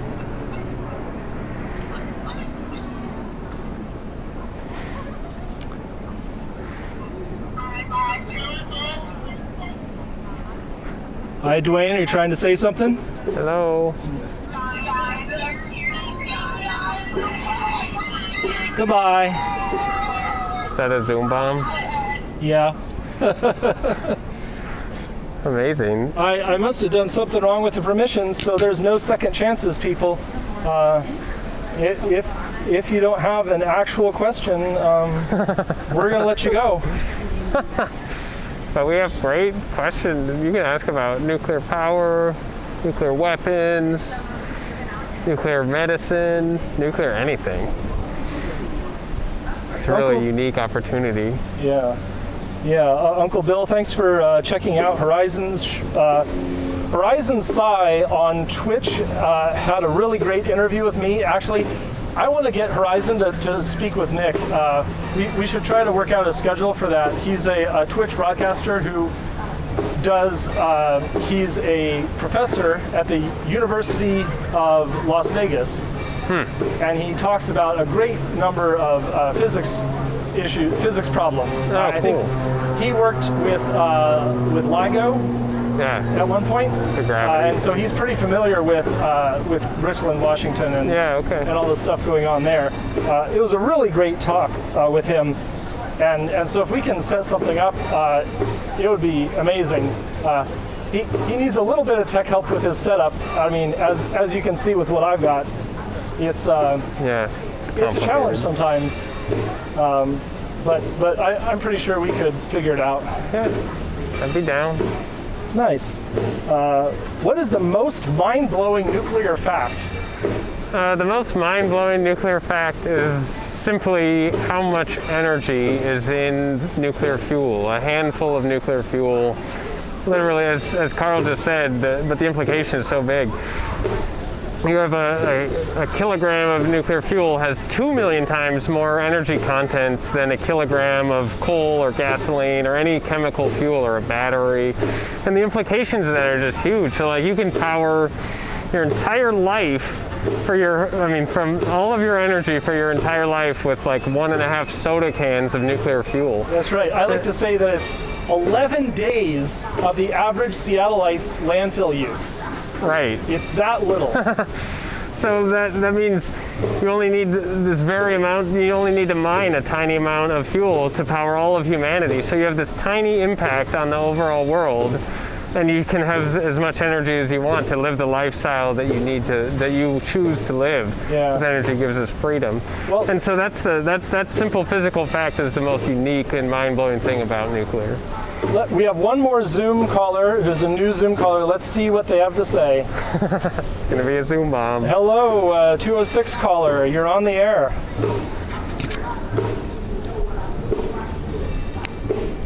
Is it a Zoom bomb?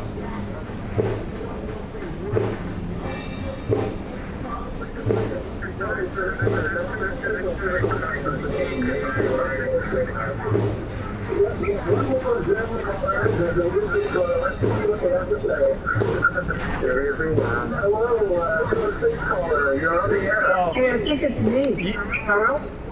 It's Paula. Hey. Oh, it's Paula. Oh, there we are. Okay. I think there's a delay. Hi. Hey, there's a question on the chat from Kim. You guys see the movie Radioactive about brain and air carry. What did you think about it? The movie Radioactive. Did you see that? Should we turn it down? I don't want to bother people. Sorry. Let's see what I can figure out what's going on with this. I turned off. I didn't see that movie yet. Okay, so I heard it was half good, half bad. Okay, Nick hasn't. That was my review. Yeah.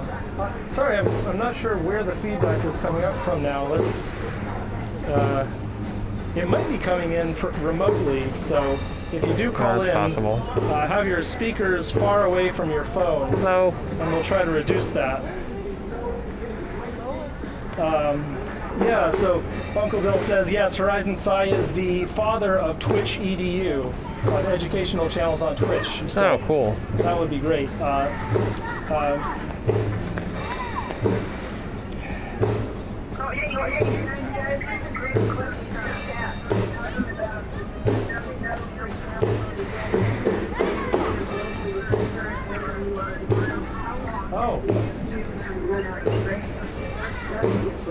So the question is, how long until we run out of uranium with current LWR designs?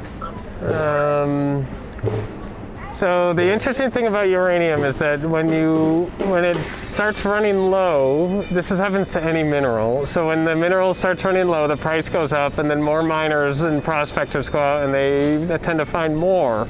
And so there are estimates about how much uranium there is, and they're almost always low. But so basically, if we powered the entire world with thousands of nuclear plants, you would run low on uranium in about 200 years using just regular plants. And then at some point, but if you switch to breeder reactors of any kind, you run out of uranium. Now all of a sudden, the uranium in seawater is a fine fuel, and so now you don't run out of uranium for about several billion years by most estimates. And so it's effectively as much as until the sun burns out, and so therefore uranium in breeder reactors is fully renewable. But in regular reactors, it's like 200 years of at 1,000 times more than we have right now. If that makes sense. So it's not there isn't a significant challenge in sustainability. Nuclear is very sustainable. Great. So Ken asks, how has nuclear helped with medical research? Okay. Well, I mean, nuclear, it depends if you're talking about nuclear technology at all or nuclear power. I mean, radiation has absolutely revolutionized medicine. I mean, X-rays, which are the earliest form of radiation found, are how we discovered that DNA is a double helix. It's how we discovered that there's such a thing as a ionic bond. I mean, it totally revolutionized chemistry and biology. Now, more relevantly to nuclear, you can produce special material in nuclear power plants, medical tracer isotopes or therapeutic isotopes. So these are atoms that you can then put on a pharmaceutical that seeks a cancer cell and then just kills that cancer cell it's very specific in that it kills only the bad cells and not the good cells. So there's some really unique cancer therapies that are enabled by nuclear technology. Also just medical diagnostics. The PET scan uses antimatter to give a really high resolution image of a body. It's a little expensive, but it's quite nice, and they use them all the time for certain types of medical diagnostics. So nuclear technology in general has really had a massive positive impact in the medical field on people's health. Kevin from the Zoom meeting wants to know, who is leading the way in breeder reactors? Technically, I would say Russia is the farthest along in the development of breeder reactor technology. They've been continuously running breeder type reactors since like the 50s. The United States was doing really well for a while, but we shut down our breeder programs back throughout the 80s and 90s, and so now we've kind of fallen behind. China just turned on a small reactor that's similar to a breeder style technology, so they're doing okay too. And India actually has a huge fast neutron breeder reactor that's been under construction for quite some time now, but it's a very nice reactor.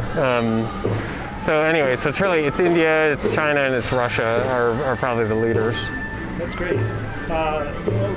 The questions are pouring in on chat now. Nice.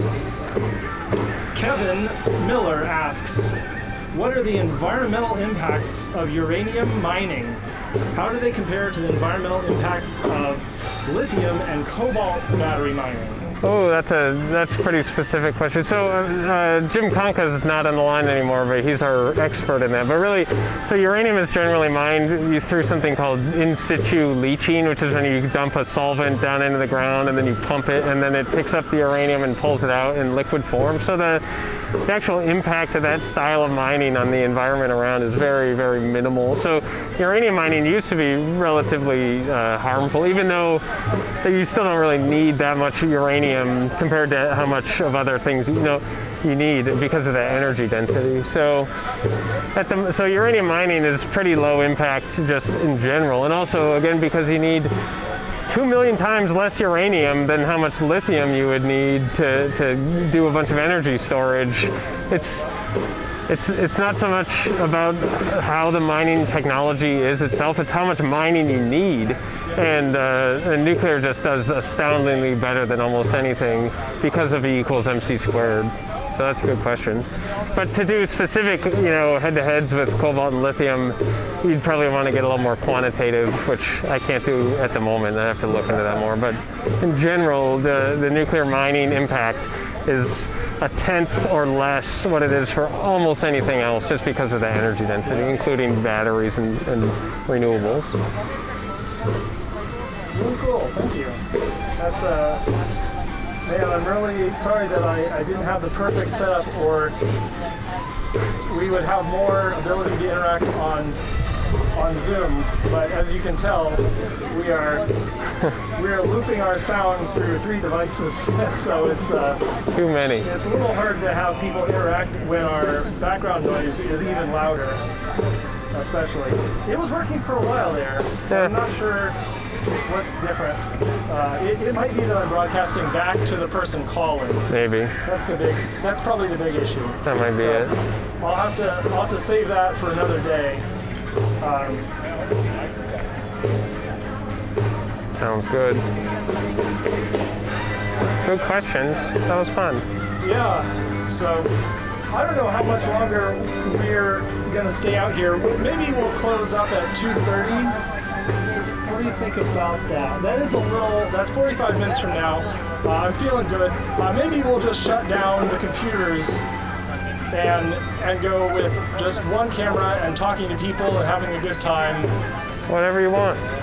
Thanks. But yeah, it's so again, the Zoom call, we're not going to be online forever. I have a battery running down on my computer. Oh, is that what's going on? I do have enough battery for 10 hours of broadcast on the camera, but not that much otherwise. So, it's going to be an issue coming up. Again, it's a really great day. A lot of people out. We got some interactions, not all perfect. We got the Seattle Times to check us out. That was wonderful. So look for coverage in the Seattle Times. I'm not counting on it. Yeah, that'd be fun. That would have made the whole thing worth it. I think. For sure. Howdy. And one of Nick's coworkers was like, "Hey, nuclear, what's this?" Really? The guy. Yeah. Who I didn't even know was my coworker. Well, yeah. I mean, you're a big company now. I mean, once you get past we're sort of spread out, and like he works up in a lab. People and multiple offices. It really starts to become more difficult to know everyone. Right.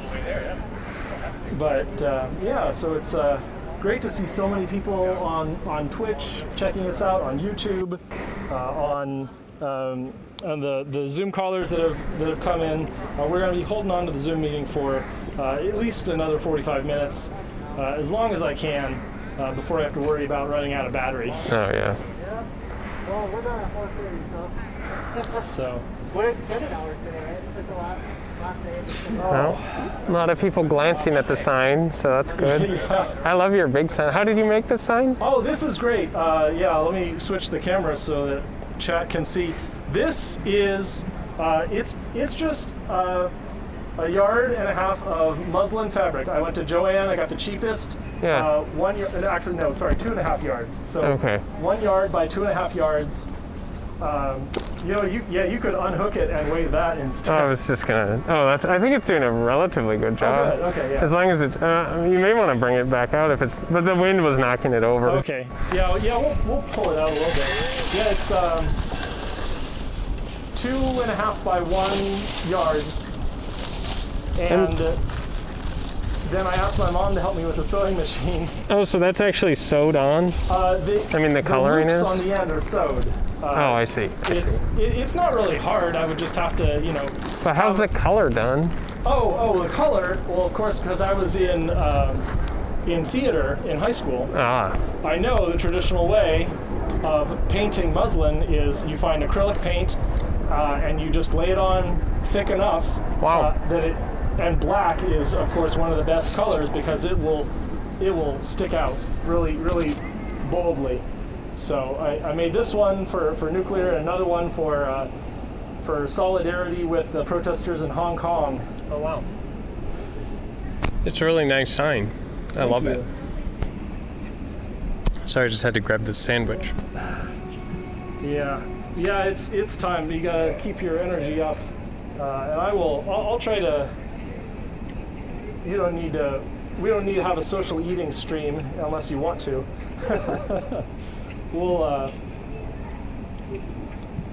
I'll switch the image to myself. I'm just gonna scarf this down. Yeah, no problem. There we go. So we are here.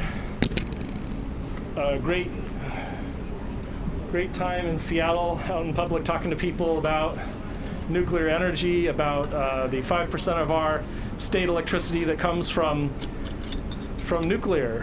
That's clean electricity, and it is right now keeping the entire West Coast online, keeping those air conditioners running at 115-degree heat as we come up to the early afternoon.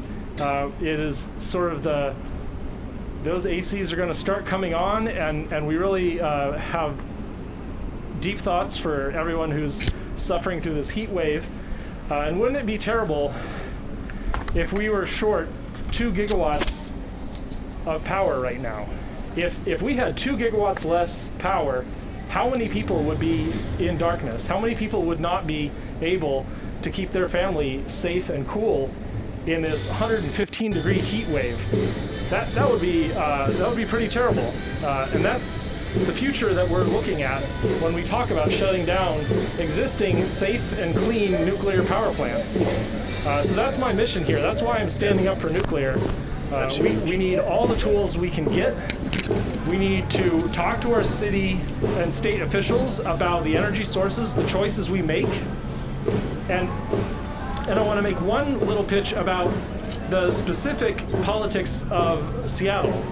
We have what we think are leftist revolutionary politics, but really it is market capitalism. It is the idea that we don't need that. Someone else will build our power source. It'll be in their backyard, not in ours. We have a lot of wealth, and we will use that wealth to force someone else to produce the energy sources that we need to live this high quality lifestyle. And that's I guess to say uncomradely. It is not a very good revolutionary mindset. It's not a good leftist mindset. I'm not going to harp on politics too much, but the more I learn about leftist social politics, the more I get disgusted with the choices that our so-called socialist leaders, Sawant and Mosqueda, have done to us. First, they decide to open an investigation asking whether or not Columbia Generating Station is clean and safe and what the health impacts are. And then they co-opt the Seattle Green New Deal by saying that we should open up our energy markets. If there's nothing that, if you're going to have any words to describe that system, that's a neoliberal market-based solution to our energy system. We live in one community where we are so fortunate to have a wealth of clean energy. We need to do the best we can to keep that clean energy online, because soon enough, it's not going to be in someone else's backyard where we're producing dirty fossil fuel energy. It's going to be in our backyard.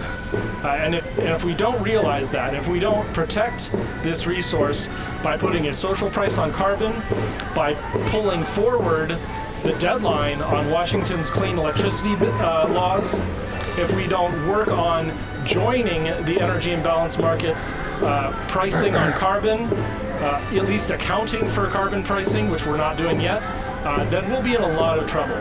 We'll be in a place where our electricity prices are going up, our clean energy plants are closing down, and we just won't have any idea why. And that will be the result of the market choosing the cheapest energy source, where all of the externalities are pushed into the community because we don't put a price on it. We don't put a price on carbon emissions. We don't put a price on the pollution that's caused by gas plants in this state. And we really need to switch that. So I'm going to grab a power bar. All right. And Nick can take over for a minute. Thank you. We're still on Zoom and Facebook. I got my preach on for a minute there. Did you watch the debate with like Lee Phillips and someone the other day? I did. That was amazing. I gotta watch that. So that was worth watching? Yeah, I really think so. It was Eric Meyer and myself on the Facebook chat holding it down, and we were cheering on the points and asking questions. And unfortunately, the editors decided not to forward our questions to the panelists. Too bad. They said that we had already made up our minds, which is. I see. I mean, how many people are going to be watching a nuclear energy debate who haven't made up their minds? Well, you got to be open to new information. Of course, everyone's got to be open, but everyone by default has an innate feeling. Sure. We've been taught for decades what to think about nuclear energy. So no matter what, you're either going to feel very passionate or somewhat passionately against nuclear. Yeah. Or you're just not going to be involved in that conversation because it doesn't interest you. So, I gotta watch that. That's gotta be interesting. Yeah, thanks. All right. So I should just chat? Yeah. Anything you want to talk about. Your center frame. Oh man, so much pressure. You gotta. This is like when you're streaming, you just sort of have your inner monologue out loud. Right. So then, All right. So let's see. I'm downtown Seattle. Most people are walking by. They look at the sign that says nuclear energy is clean energy on one side, and it has carbon emission per kilowatt hour on the other side. Those people look at it and squint and move on, and some of them make real nasty faces and move on, and some of them give me the thumbs up, so that's pretty good. I do really I thought this was the best sign ever, but recently I was rereading about messaging, and when you're out in a place like this, you really have to boil down your message to the pure essence of the message. And the whole point is to just say one thing, and if people are interested or hooked by that one thing, then they can come and ask more, or they can go learn more on their own. And this idea that nuclear energy is clean energy, I think is the best essence of that, and I kind of was inspired with that particular message by the world's first nuclear influencer, Isabella Boemicki. She doesn't know how to pronounce her last name, so everyone gets a pass in saying it. It's like German, but she's Brazilian. Anyway, so I really like this idea of nuclear is clean energy. I drew the letters on it today. So anyway, that's going to be, next time I make a t-shirt, it's not going to say this long thing. It's just going to say nuclear energy is clean energy. And I guess I should just buy the shirt that people are putting out right now that says that. And that, raises all sorts of questions in people's minds. But at least if you can say that, then they say, well, why are you saying that? How on earth can that be true? What about all the Simpsons things I've seen? And then you can have a conversation. And so if you can just get someone to ask based on this concept, then you're in great shape. So it's fun to be out here. Plus, when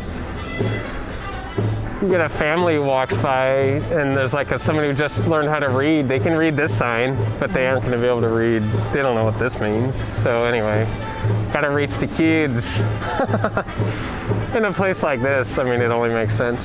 That Zuri says the depths per terawatt, or is that terajoule, would make a great sign, and I agree. That's a good one. It's a little hard to wrap your head around. It's people are looking for this hot take. Right. Yeah, and that's probably a great sign, and I think some people definitely want to emphasize that. And I think that's a really important part of the story. But it's sort of, on the other hand, it's slightly morbid. You're hey, how many people does your energy source kill? And that's an important question, because most people's complaint about nuclear is oh, isn't that the worst, least safe thing ever? And to lead with hey, it's actually really safe is surprising, and that can cause people to be well, that's not what I thought, and then they're either going to go fill that discrepancy in their mind by learning something new, or they're going to disregard you. So hopefully they'll go learn something new, which is the real... Online, Awesome asks, should I be worried about rising water temperature and nuclear energy? That's a great question, and there's various solutions to it. So like, the issue with rising water temperature is not that the plant isn't safe or anything, it's that there's environmental regulations on how hot of water you can discharge or what the delta is, and that's to protect the fish and wildlife that live wherever the hot water is coming out. So there's a few different options. You can do a closed loop cooling system instead of once through. That can bring the temperatures down by a lot. And then in the worst case, you don't even need water to cool. You can use dry cooling by using the atmosphere, but that's less efficient and is much more expensive. And so you have to have a very cheap nuclear plant before doing dry cooling can make a whole lot of sense. On the other hand, there's places in the world where the wildlife isn't going to be too damaged by another degree of temperature, and so we can evaluate those. At Crystal River in Florida, the manatees just went all over the nuclear plant there, and they just loved it. The whole reason manatees go to Crystal River is because there's hot springs and they want to be in that warm water, and so to have the nuclear plant there was just the best thing for them. And when the plant shut down, they all had to move down to Tampa where the coal plant was kicking out warm water. So, you got to keep the fish safe, but on the other hand, a lot of times warm water will actually benefit wildlife in the area. Yeah, it's just a different wildlife, right? Different wildlife has different sensitivities to different temperatures, and all that stuff has to be considered. But anyway, that's a good question. Great. We've got 11 people online, and Kim, I should speak in my mic. We have 11 people on combined social media and one more person on Zoom, and that's wonderful. Thanks for coming. Thanks very much. Raven12354 says, Bernie 2020. As a socialist, I was definitely interested in Bernie. When we talk about criticisms of capitalism and moving beyond things that are enslaving people, he's a great candidate. But when it comes to liberating people of the world from our energy needs, he's unfortunately far short. And that's what drew me away from Bernie, was his obstruction to nuclear energy. He's a signatory of essentially the Friends of the Earth anti-nuclear Green New Deal. Yeah. Anti-nuclear, anti-carbon sequestration, anti-carbon pricing.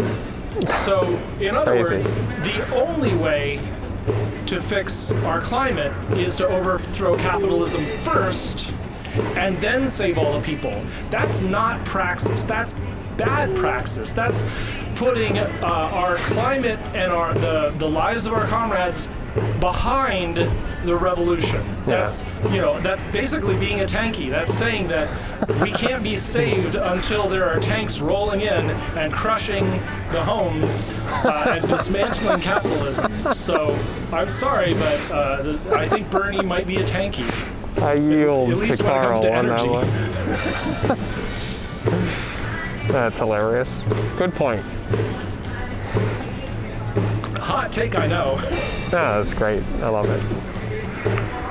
Yeah, I talked to a utility executive from Vermont at one point, and he was like, "Oh man, Bernie." He's like, "If Bernie gets elected, we can just all go home, the nuclear people." Because he said he talked to Bernie personally, and Bernie was like, "There's nothing you can ever say and ever do that will ever change my mind in nuclear power." And the guy's just like, "Well, I guess this conversation is over. You don't want to hear the information." That's a great quote. I think I'll repeat that. Bernie said, "There's nothing that you can ever say, there's nothing you could ever show me that would change my mind on nuclear power." Great. Quote him. Never mind, look, it's super low carbon, it's very safe. Is that he someone doesn't who care. has a scientific mind? No, it's someone who's made up his mind. Yeah, that's really unfortunate. As Greta said, we need to listen to the scientists, we need to look at the evidence, we need to examine our feelings and make sure they're not betraying us. Someone said that was condescending. I think this is really being honest with someone who is dead set against it. Yeah. That I understand these feelings are complex. I want to give you the time to make up your mind. Yeah. But you've got to listen to the scientists. You've got to follow the evidence and really look to the science, basically. Totally. There's a question. No Nonsense asks, what kind of filtering is done on the water that comes into a plant and goes out of the plant? What kind of filtering? Yeah. Well, so the water that's like so there's a couple chains of water, right? So there's the one that comes in from the river or the lake, and then that one just hits the condenser and takes the warm water out.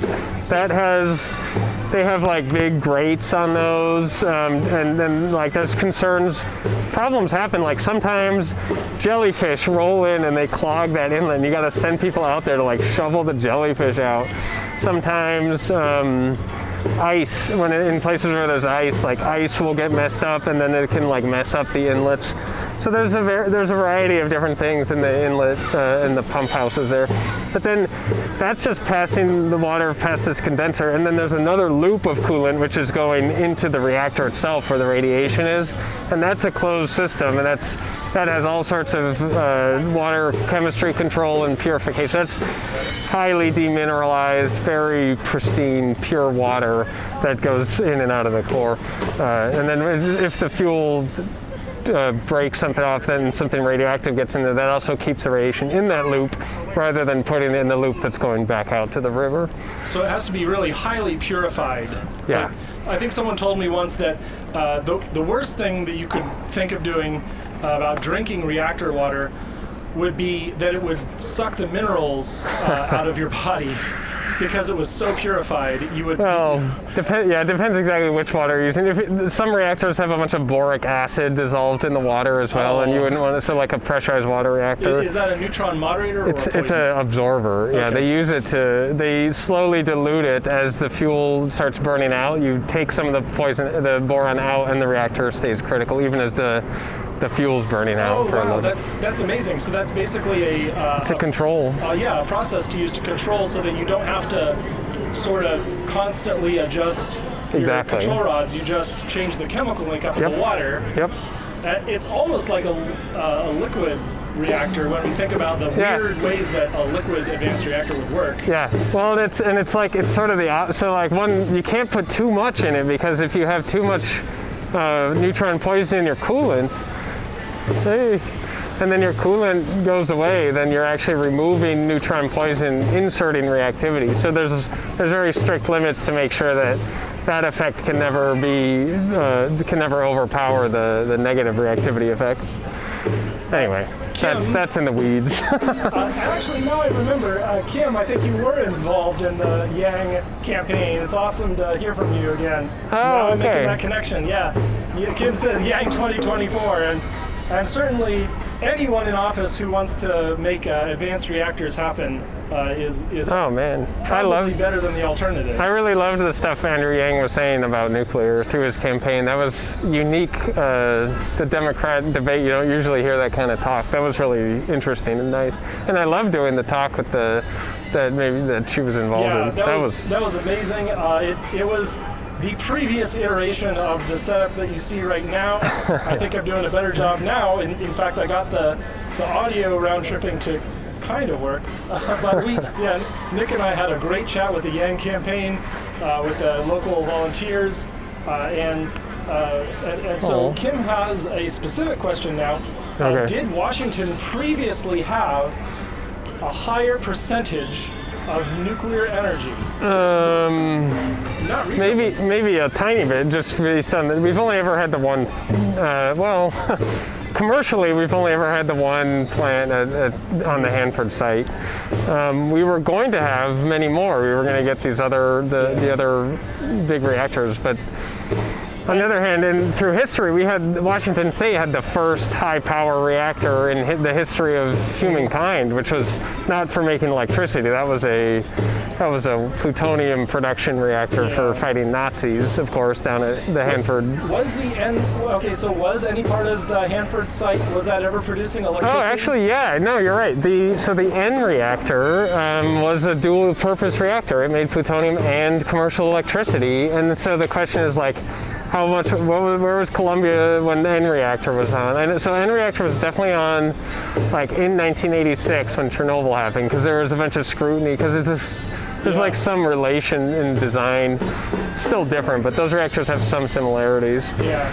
Anyway, so the answer may actually be yes, that when the N reactor was on and when Columbia Generating Station was on, that may have had a higher percentage nuclear power. That's really cool. Good question. I don't have a definitive answer. Yeah, you can look for the answer to that question on whatisnuclear.com. It is Nick's site, Nick's fantastic education site for learning and teaching others and providing certainly many reference citations in high school papers about nuclear. Yeah, it's kind of like, if you want the all-text version, go to my website.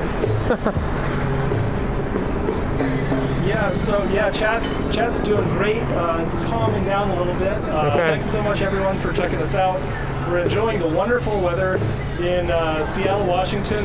We're standing up for nuclear energy. We're telling everyone about how important it is that we preserve all of our carbon-free electricity sources, because climate change is real. We've got to be concerned not just with what's in our backyard, but globally what's happening with our neighbors in California.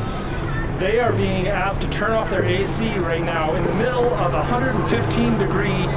That's dangerous. Very bad, very bad. Oh, is my camera? No. Am I, I'm not coming through. No, you're not? Do you want my mic? It's mine. I can give you my mic. I've got a backup. Oh, okay.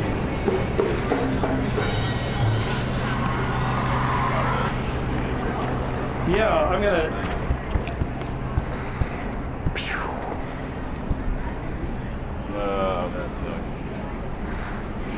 Check 1 2. Check 1 2. Has my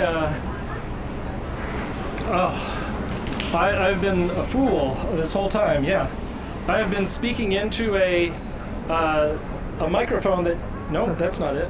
Oh, I thought this. Yeah, that's right. that's funny. Check 1 2. Check 1 2. Check 1 2.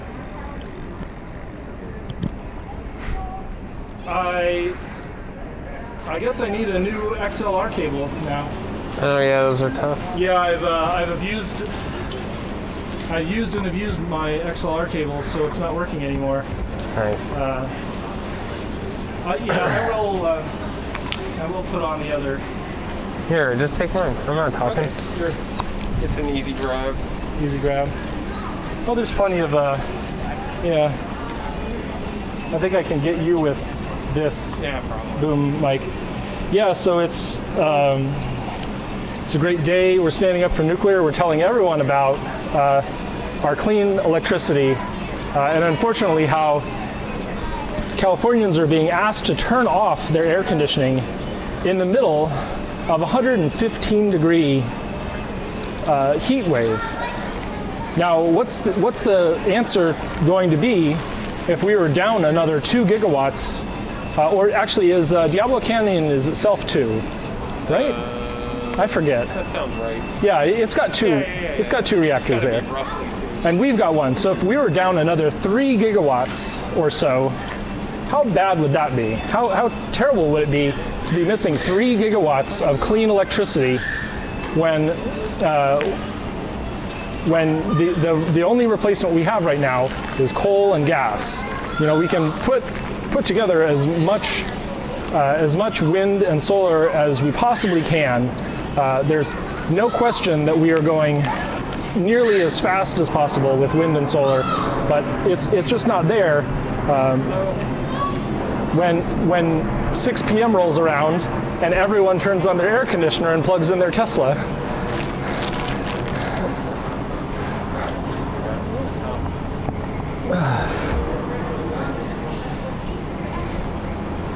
So, here, have this one. I found it. Okay. There we go. Thanks. Yeah. I'm. as always, it's testing and figuring out what's going on with your equipment that is the critical part of any operation. So, how's chat going? Okay.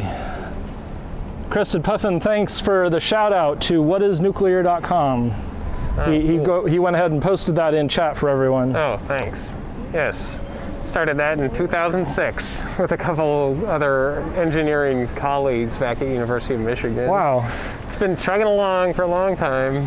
Not the prettiest website ever, but it's a labor of love. Well, you figured out one of the important things, which is, simplify your content pipeline, and having that content on GitHub is pretty good, pretty simple. It's fun to have it on GitHub. Yeah.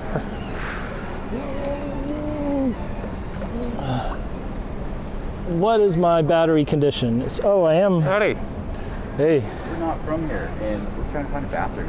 Oh, is there not? There's got to be one in the armory. Closed. Oh, it's closed? Oh, all right. So, we're mostly shut down. There is a hygiene center. So, and I think this is valid, because out in public, you don't have many other options. So if you go underneath the monorail station, there's a hygiene center on the right. I don't know, honestly, I don't know if there's another public restroom at this time. All right. So, good luck. Yeah. Good luck. That's a good question. I didn't think about that. Yeah. Yeah, I was scoping it out as I chugged my coffee and ran up to here. I was like, uh-oh. Yeah. Am I making a wise decision right now? Yeah, I'm glad I didn't do that. Cool. Thanks, chat, for letting us know that you could hear us. I was playing around with my nice That's nice. I love that. Yeah, a flag on the microphone, but I did something probably to the cable, so that it wasn't responding very strongly to my voice, and that made me very concerned about the quality of my presentation. This is having a video monitor with that shows you everything is absolutely critical. So we've been online for 2 hours and 50 minutes. Nice. We've got a nice stable connection at 24 frames per second. That's amazing. And really glad to see everyone participating. Good to stand up for nuclear and let everyone know that our energy choices matter. That's right.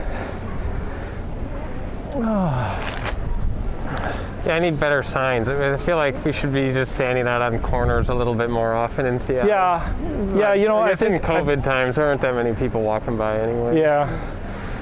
Did you see the expose gates guy? No. By the gate? No, I missed that. Oh, he was at the corner of Mercer. Okay. Down there, right next to the Gates Foundation. Okay. I biked past there. I just didn't see him. I would be game for standing on the corner at Mercer. Pack all this up and just that'd be fun. Stand out there and have some good old-fashioned sign waving. Yeah. That would be fun. It's nice to get some shade here. Yeah. So how's your battery still okay? Oh, let's see. The main battery here is fine. The PC battery, we are running down. It'll be a little harder to keep up with Zoom. I think I'm gonna have to let the Zoom call go in maybe in 10 minutes. Kim, thank you so much for hanging out. Oh, I'm very sorry. I just saw someone else show up. Oh. Welcome to Stand Up for Nuclear Seattle. Yeah, welcome to Stand Up for Nuclear Seattle. The Wes, Space Needle. You can type your questions in chat, or maybe I can hear you. It might echo. I'm very sorry for that. We're like right under the Space Needle. So if you have any questions for Nick Turan or myself, I'm Carl Pauls. We're volunteers with the Seattle Friends of Fission, and we are standing up for nuclear today.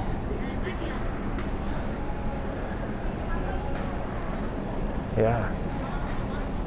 So yeah, and if not, that's okay. I'm glad that you showed up. You checked out the stream. We're also broadcasting at yestv.org and on twitch.tv/YourEnvironmentSeattle. we're going to do our best to stay out here for at least another 10-15 minutes and then pack up and maybe find a shady spot and wave our signs. It's a good time. If you're on a motorcycle. I'm on a bicycle. Oh, bicycle. Oh, yeah. Cool. The best form of travel. Yeah. Although my tire might be flat. If you felt like it, I think a great place to go would be just to walk down to the Cheshiana Lake Union Loop. The what loop? The trail. Oh, that goes around Lake Union. Yeah. That's on my way home. Yeah, we could go there, and I mean, I'll just pack up my stuff and walk down and back. That'd be easy. And we could, maybe engage some conversation without all the video equipment. Yeah, maybe. I wonder if some people don't want to approach if they think it's live or something. Yeah, and that's certainly understandable. But with COVID, it's for the best. We've got to them away. Yeah, we've got to do something. Yeah. It's tough. And you can tell I'm keep getting more practiced at this. I've got my producer voice going, and I'm projecting, and really happy to be here. Yeah, so, you're doing a great job. Thank you.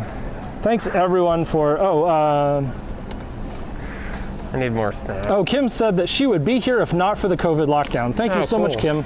Oh, that's great to know. And Wes, we still see you, and I see your microphone is on, so I'm not sure if you're trying to speak. I can't hear you. I'll turn up my speakers here, but I don't think that the stream's going to be able to hear you, and that's sort of my technical failing, that I've got to do one or two more iterations on this call-in show format using the ATEM Mini Pro. It's not as easy as I thought it would be.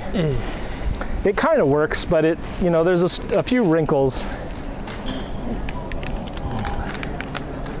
I also use this setup. In fact, let me take my side camera. I'm going to give you a tour of my setup. And I can do this thanks to the magic of cables.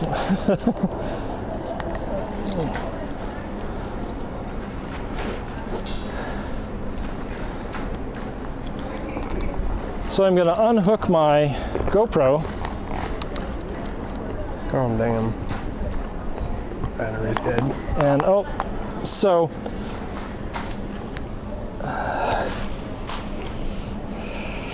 I'll make this the main view for just a second. Okay. So here it is.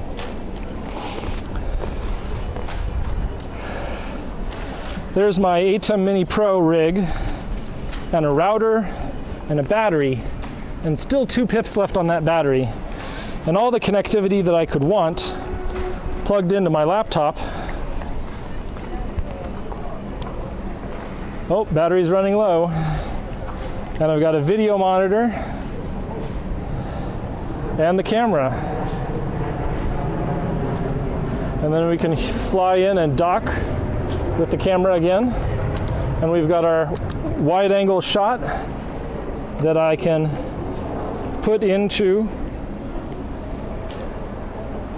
back into frame again. So y'all can see both Nick and what's behind him, as well as the backside shot. Did you show the Space Needle? Oh yeah, let's. That's kind of unique. There you go. Let's get a phone picture of you. This is where we are, by the way. We are right by the Space Needle. You can see that in your picture-in-picture. A great, great opportunity to be out in the wonderful weather in Seattle. Yeah, it was. I was happy to do this. It was just a little bit of work iterating on my rig. I did take this same system without as many tripods to walk around the Capitol Hill protests, all of the political actions that we had going on here. It was really great and productive, and unfortunately things just got a little too crazy for me at one point. And so I decided to cut back on that. So, like, what went into that decision? Well, If there was what do you mean too crazy? right. So SPD has started subpoenaing footage, Oh, right. and that as a citizen journalist, I don't have a lawyer Right. to necessarily protect the rights of the people that I'm Okay. covering. So that was the main. Yeah, so I can't really afford to sit in contempt of court Right. like a true journalist would, Right. and I would definitely want to do that. I mean, I'm there to cover people who are Right. being civilly disobedient, and they are doing this in protest of police violence, and it's a really complex decision. Right. Yeah. All right. That's a good. Yeah, so I wanted to really explain the whole. Yeah. I didn't understand it first, but now I do. Yeah. Yeah, sometimes, it's like the shorthand that goes between us doesn't always translate to Right. someone who isn't picking up on the context. Exactly. But yeah, so yeah, we're here at Seattle Center.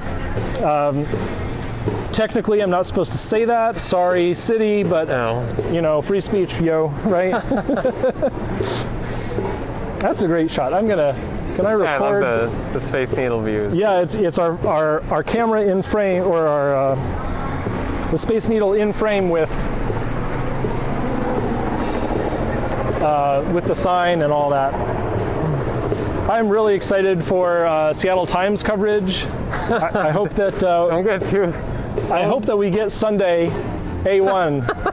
That would just be The amazing. likelihood of that is like 0. Yeah, check your phones, Jim Conca, please. Nick's gonna check his phone. I'm gonna check my emails. Yeah, They've got so much. Well, yeah, who knows? either Sunday or Monday. I'll be happy for it. I'm guessing it won't happen. We're too small. I mean, what else is happening here? Yeah, I mean, that may be true. We're on COVID lockdown. But maybe so. Seattle Times doesn't want to be like, well, the best thing we got is these 2 guys and there are 11 people on Zoom. Or was it like 6 people at the time? It was 6 people at the time. So I mean, it's kind of funny. Like, that's like a great COVID. That's like what it's like these days. yeah. Maybe that is just capturing the state of the world. So thanks for showing up, everyone, online. Again, still strong with 10, 11 people on social medias, and now 2 watchers on Zoom.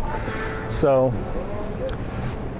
but now is time for me to say goodbye to the Zoom. I'm down to like 2% battery. All right. Oh, that was See you, it. Zoom people. Thanks for hanging out. Yeah. And like as I was going to shut down my computer, it actually gave up the ghost. Oh, nice. Good timing. So, and that copyright music, again, it's going to be the death of me. But the only thing I think that you can hear is the drum. Yeah, which is like the actual art. Yeah, which is analog, so you're not going to get copy struck for the analog. I see. Hello.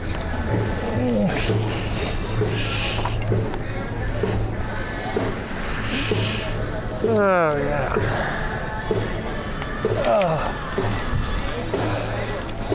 So, how are you? Did you bring a vehicle? I did, and so I'm going to start to move some of the stuff here back. Okay. Like I'll take the speaker, I'll leave the sandbag, and I'll take everything loose, and then we'll shut down the stream. And All right, so I'll stand guard. oh, thank you very much. Yeah. All right.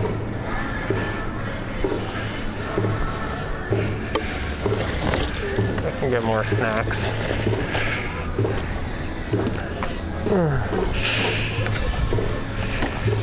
Grab my snack. Oh, no problem. So which thing is transmitting to the internet? So this is a hardware encoder, Got it. and it goes through the router, which goes through my phone. So your phone is the radio? Yeah. Well, one of the radios. It's there's all sorts of options, and I've explored many of them. But I really like this. I can fit that on a shoulder strap. it will, and that's what I film protests with. It definitely works. The portable version. Yeah. Yeah, I could take this on the road. Yeah.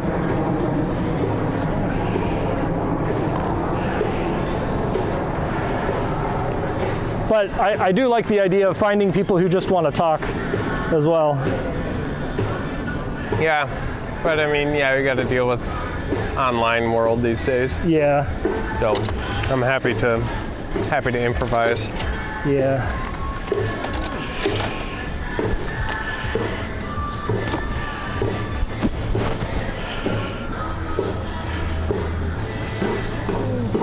All right.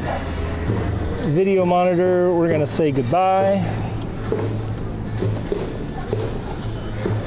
So chat, I will check in on you in just a moment. I hope that you all enjoyed what's going on.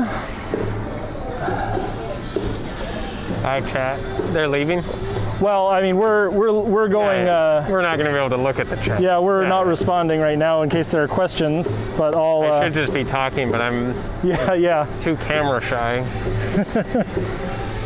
Doesn't make for great streaming. Sorry. Oh man. It takes a lot of practice. Yeah. I'm like real good at talking in person. Yeah. It was like 2 or 3 months of me. I was actually explaining code. Nice. As I streamed. Oh, that's interesting. Yeah, I watched your streams in the protests. You were great. Oh, thanks. Yeah, it was.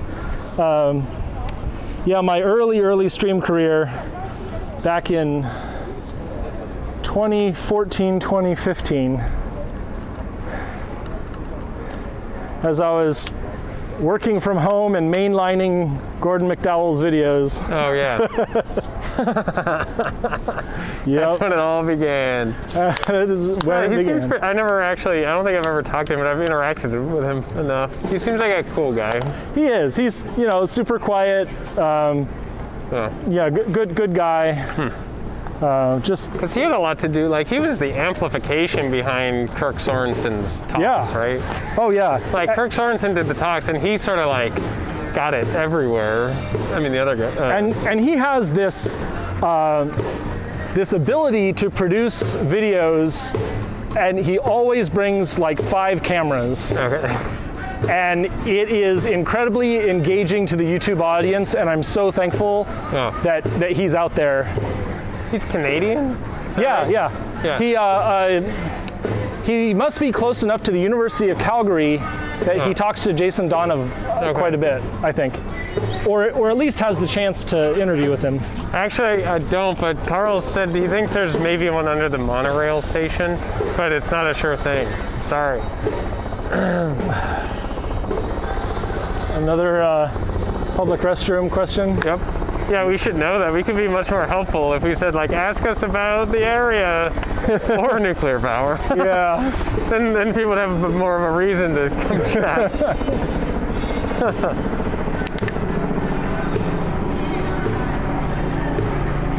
Well, this sure beats last year's stand up for nuclear in the pouring rain in October, whenever that was. Yeah. End of October, is that when that was? Yeah, it was October. It was rainy. No fun. I mean, it was fun, but it was. I mean, I enjoyed it. It was just there were so few people. Much fewer people checking us out. That's for sure. Right. Hey, would you mind taking a picture of me in front of the Space Needle, just for my archives? Sorry, I don't have hand sanitizer. It's all right. Should I hold it like this, maybe? So, okay. Here's the problem. Oh yeah, it's really tall.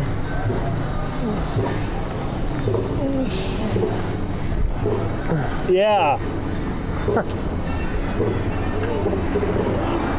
Okay, now I can be better. How's that? And it does not look like you're being unsafe if I do it this way. Good. Oh, it's so dark. That's okay. Okay. No big deal if it doesn't turn out great. All right. Thanks. There you go. Oh yeah, I'll just. It's more for you than for me. No, I guess. I've got a daughter who's been in all sorts of childcare. Well, I mean, I have a wife who works in the hospital. I know. Well, yeah, that's why I'm worried. Right, it's her patients that we're all mostly worried about. Yeah. Actually, she's kind of in an off season. I mean, she hasn't been around any COVID patients for a while. Okay, well that's pretty good. She was for a while, but not the last couple months. All right. Let's check out chat. See if I catch any mess. Oh, it keeps logging me out. Sorry, chat. If you asked any questions in the last 15 minutes or so, could you repeat them for just one moment, and I'll definitely try to address them. Again, 9 of you left. Thank you all for showing up, for checking us out, for standing up for nuclear. This will just keep getting better every year, right? Yeah, pretty soon we'll really make it an engaging stream. I just need to have like a list of things I'm going to talk about that's like planned out, and then it'll make more sense. I can definitely ramble, but I guess I just want to like think about it more in advance next time. No, rambling is like the name of the game. Right. A lot of live programming is. Yeah, well, yeah, it's definitely an interesting couple weeks in nuclear with all the plants turning on in UAE and in Leningrad. The Leningrad station turned on. Mm-hmm. 2 Chinese plants? 2 Chinese plants. Yeah. And Vogel's 86% complete. And then you had the announce of the closures in Illinois. It's just kind of like, and NuScale got the big milestone from the NRC. But then, like, some of the towns were pulling out of UAMPS because of like financial risk. Yeah. So it's like all people were texting me, being like, some people were like, "What a great week for nuclear," and others were like, "What a terrible week for nuclear." I know. Everybody feels like a little bit different based on kind of what they're paying attention to. Okay. It's pretty interesting. I think that'll hold. If that falls over, I'll grab it. Batteries.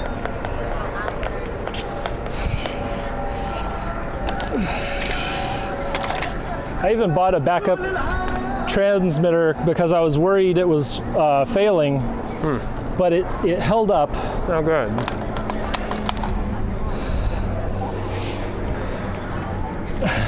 And I think I can like rent out this thing if I.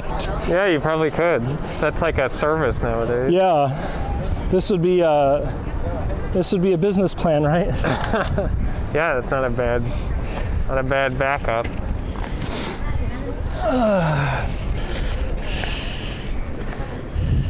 I'm gonna keep the IPCC with me. That's important stuff. Yeah, that's a nice. That's cool to have printed out.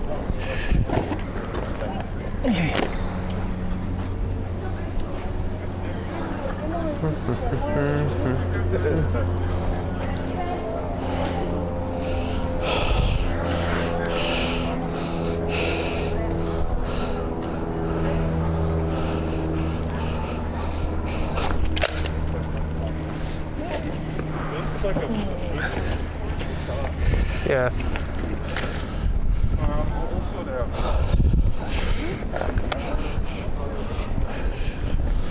Oh boy. So. But no one can go in the armory? Is that I think it's actually closed. Yeah. I don't know if any of the doors are open or admitting people. Yeah, you're There's right. They're trying to get in, but they can't. Yeah. You know, there's probably a side door. Yeah. Somewhere. Probably. I'm sure that's true. But. All right.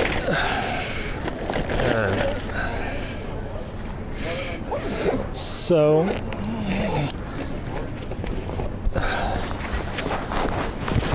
Thanks for watching our stuff. Yep. I will hold the fort. You're still streaming. Okay. I mean, do you want to? I don't know. Leave it on, or? Yeah, sure. I'll leave it on. All right. I'll just chat with everyone. Yeah. do what you can. It's all we can ask. Oh. Okay. I'll be back soon. Okay. See you soon.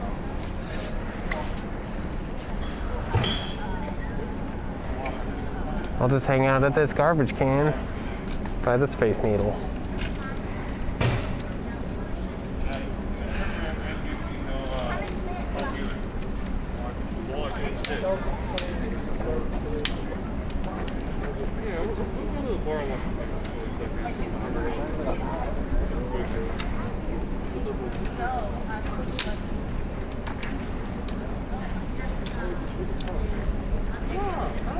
not too many people want to stop and chat. Can't blame them. They aren't walking around here to talk about energy choices. It's not really something people wake up in the morning wanting to talk about. Need something more surprising. I might take multiple trips. See you in a bit. All right, see ya. You're down in that parking lot down there? Yeah. See you soon. Hello. Yep.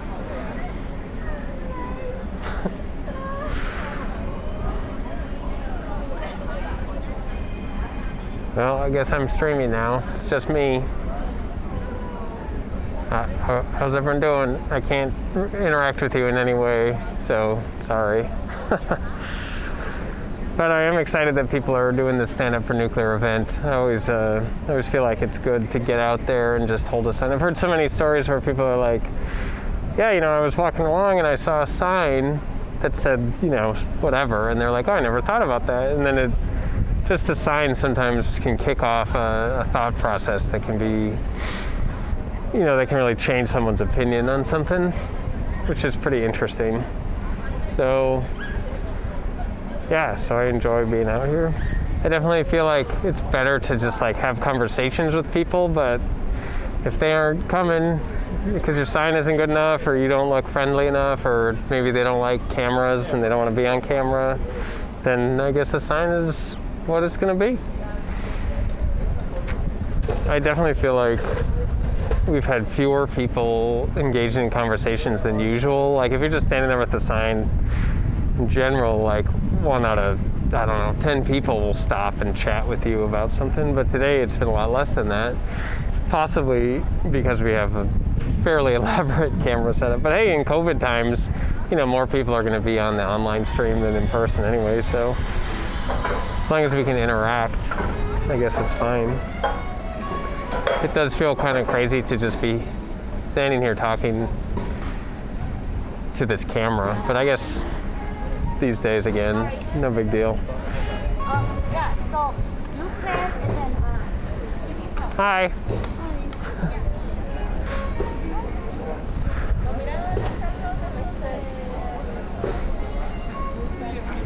Yeah. See, right there, we got some young kids reading the sign. Hello. I think for the 6-year-olds, again, the nuclear energy is clean energy sign has got to be better than the bar graph. So, hopes and minds of 6-year-olds today. That's really what we're dealing with.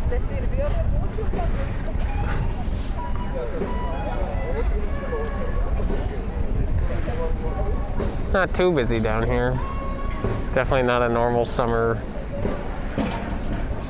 late summer day.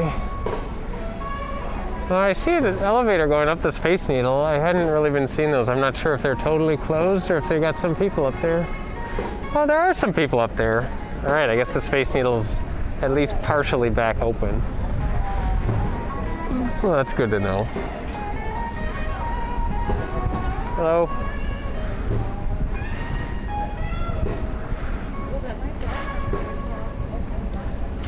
they were both in the shop.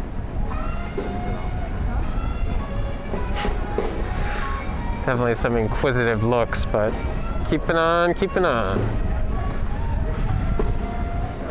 At least no one's yelled at us.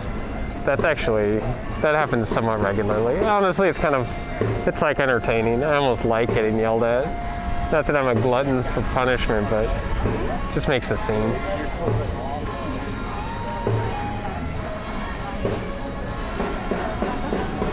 Ugh. I wonder how much of a workout it is to hold a sign all day.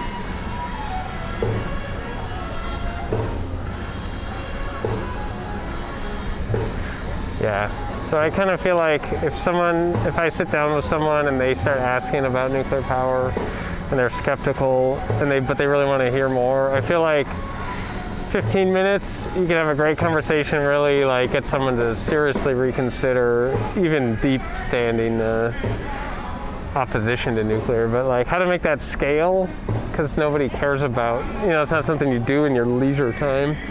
I just don't know. how do you get a message like nuclear power is clean to go viral or to become well known? Hello. Howdy.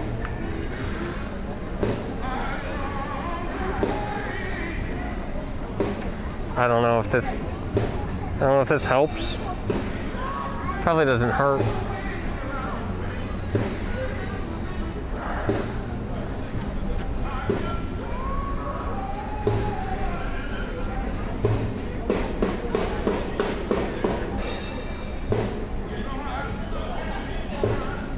Anyway,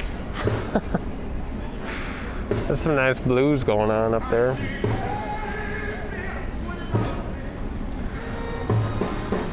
Yeah, I might be done for the day though. Coming up on 3. Yeah, we were supposed to get some smoke rolling in yesterday from California. The wind, we had a southerly wind, and I have air quality sensors on my house, and I was excited to see them kind of light up. I was working on this weather station, and I'm gonna put a Geiger counter in it too, just for the radiation weather, but I just haven't done that yet. Howdy. Ooh, teens. We saw him.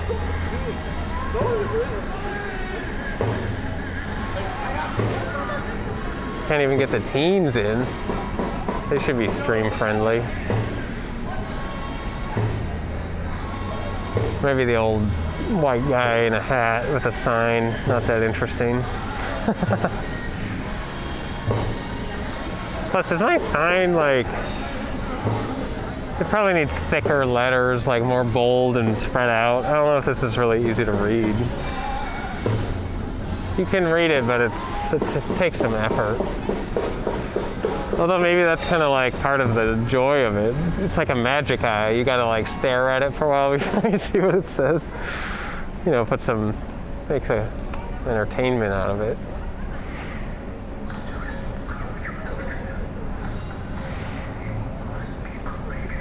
Anyway.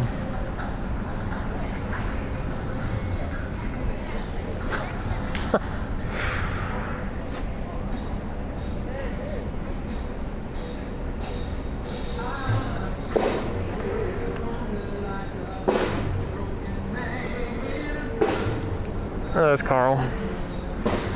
I had some internal dialogue going. Oh, nice. I don't know if it was any good. Oh, it's but great. I did it. I tried it. It's hours. That's your streamer now, right? Yeah, that's it.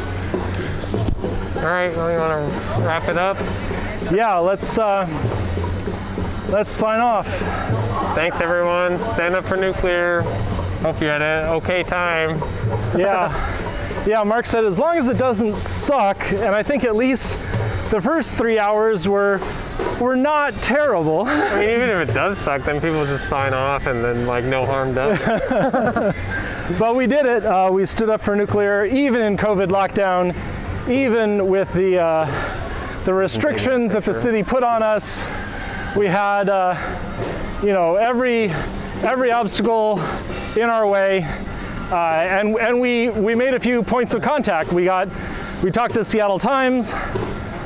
We saw some supporters. We had a great amount of support on Twitch.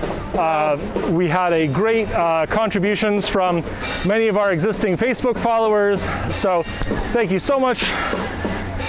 And I'll see you sometime this week. I'll be streaming about nuclear at yestv.org and Your Environment Seattle on Twitch. Watch for me on the debate circuit with Tiberius D, with Redneck, with Critically Thinking Veteran, with McGrady, with No Comment Chick, all great Twitch streamers, all people I want to shout out, and thanks for their support while I was building up the hype for this stream. Thanks so much. And don't forget, check out the interviews that I did with McGrady and